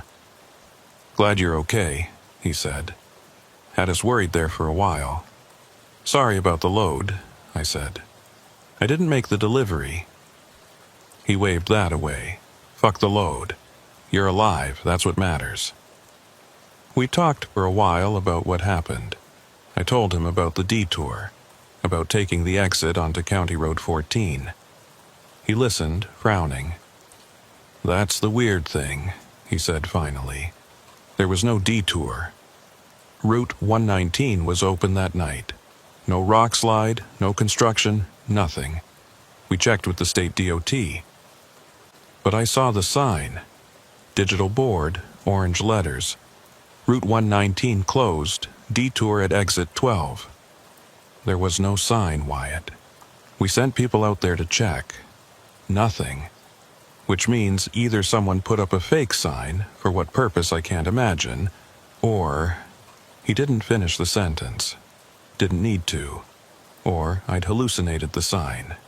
Seen something that wasn't there and followed it off the real road into whatever had been waiting in the forest. After Roy left, I lay in bed and thought about the fold. About the loops and the counting and the voices and the static. The doctors said it had been a dream, a trauma response. My mind creating a narrative to explain my unconscious state. But it had felt so real. The truck, the road, the impossible geometry. The other drivers, the warnings, the notes about the 68-loop cycle. I reached for my jacket, draped over the chair beside the bed, dug in the pocket. The paper was there. The notes from the other driver, the one who'd given me the guide to the fold. The topology of trapped space. A driver's guide. I unfolded it with shaking hands. If this was real, if these notes existed outside my dream, then maybe... The paper was blank. Just a blank sheet, yellowed and worn like it had been folded and unfolded many times. But no writing, no diagrams, no mathematical formulas. I'd imagined it all, the entire thing. 68 loops through a pocket dimension that existed only in my injured brain. I crumpled the paper and threw it across the room. But later, after the nurses had checked on me and turned off the lights and left me alone in the dark, I got up, retrieved the paper, smoothed it out, held it up to the window, where streetlight from the parking lot filtered in, and saw the faintest impression. Not writing, not exactly, but indentations in the paper, like someone had written on a sheet placed above this one, and the pressure had transferred through. I couldn't make out words, but I could see the pattern, the structure, lists and numbers and diagrams, proof that something had been written there, or proof that my mind was still trapped, still seeing things that weren't real.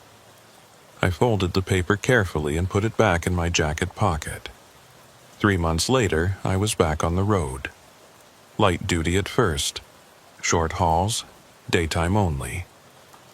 The company had been good about it. Let me ease back into things at my own pace. I'd requested one thing: no routes through West Virginia. Roy had agreed without asking why.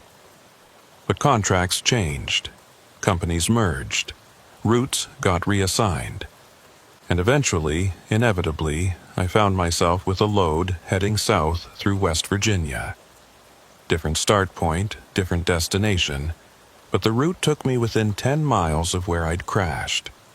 I could have refused, could have told Roy I wouldn't do it. But that felt like surrender, like letting the fold win, even though the fold had never really existed. So I took the load. The drive was fine. Clear weather, good roads, no problems.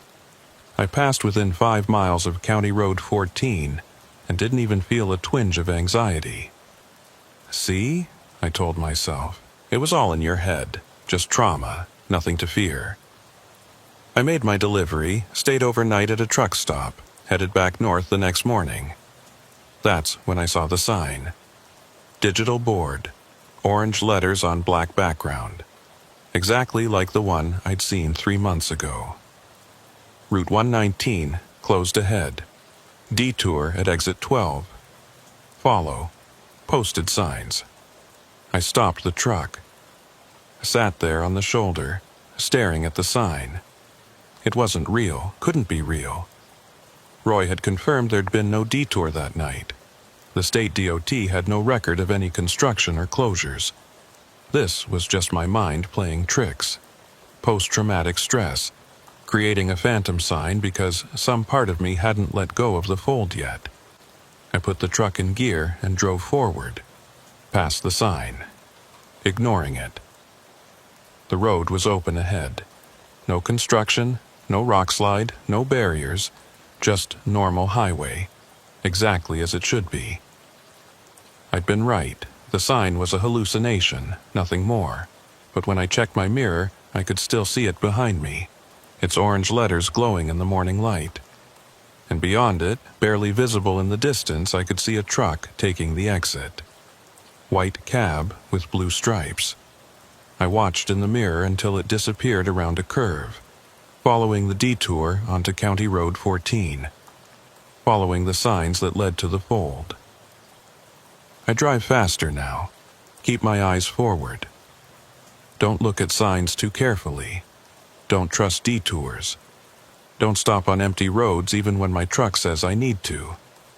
Because I know the truth now. The fold wasn't just in my head. Or maybe it was, but that doesn't make it less real. Trauma or genuine anomaly, hallucination or pocket dimension, the distinction doesn't matter. What matters is that somewhere in the mountains of West Virginia, there's a road that loops back on itself. 3.2 miles that connect to nothing and lead nowhere.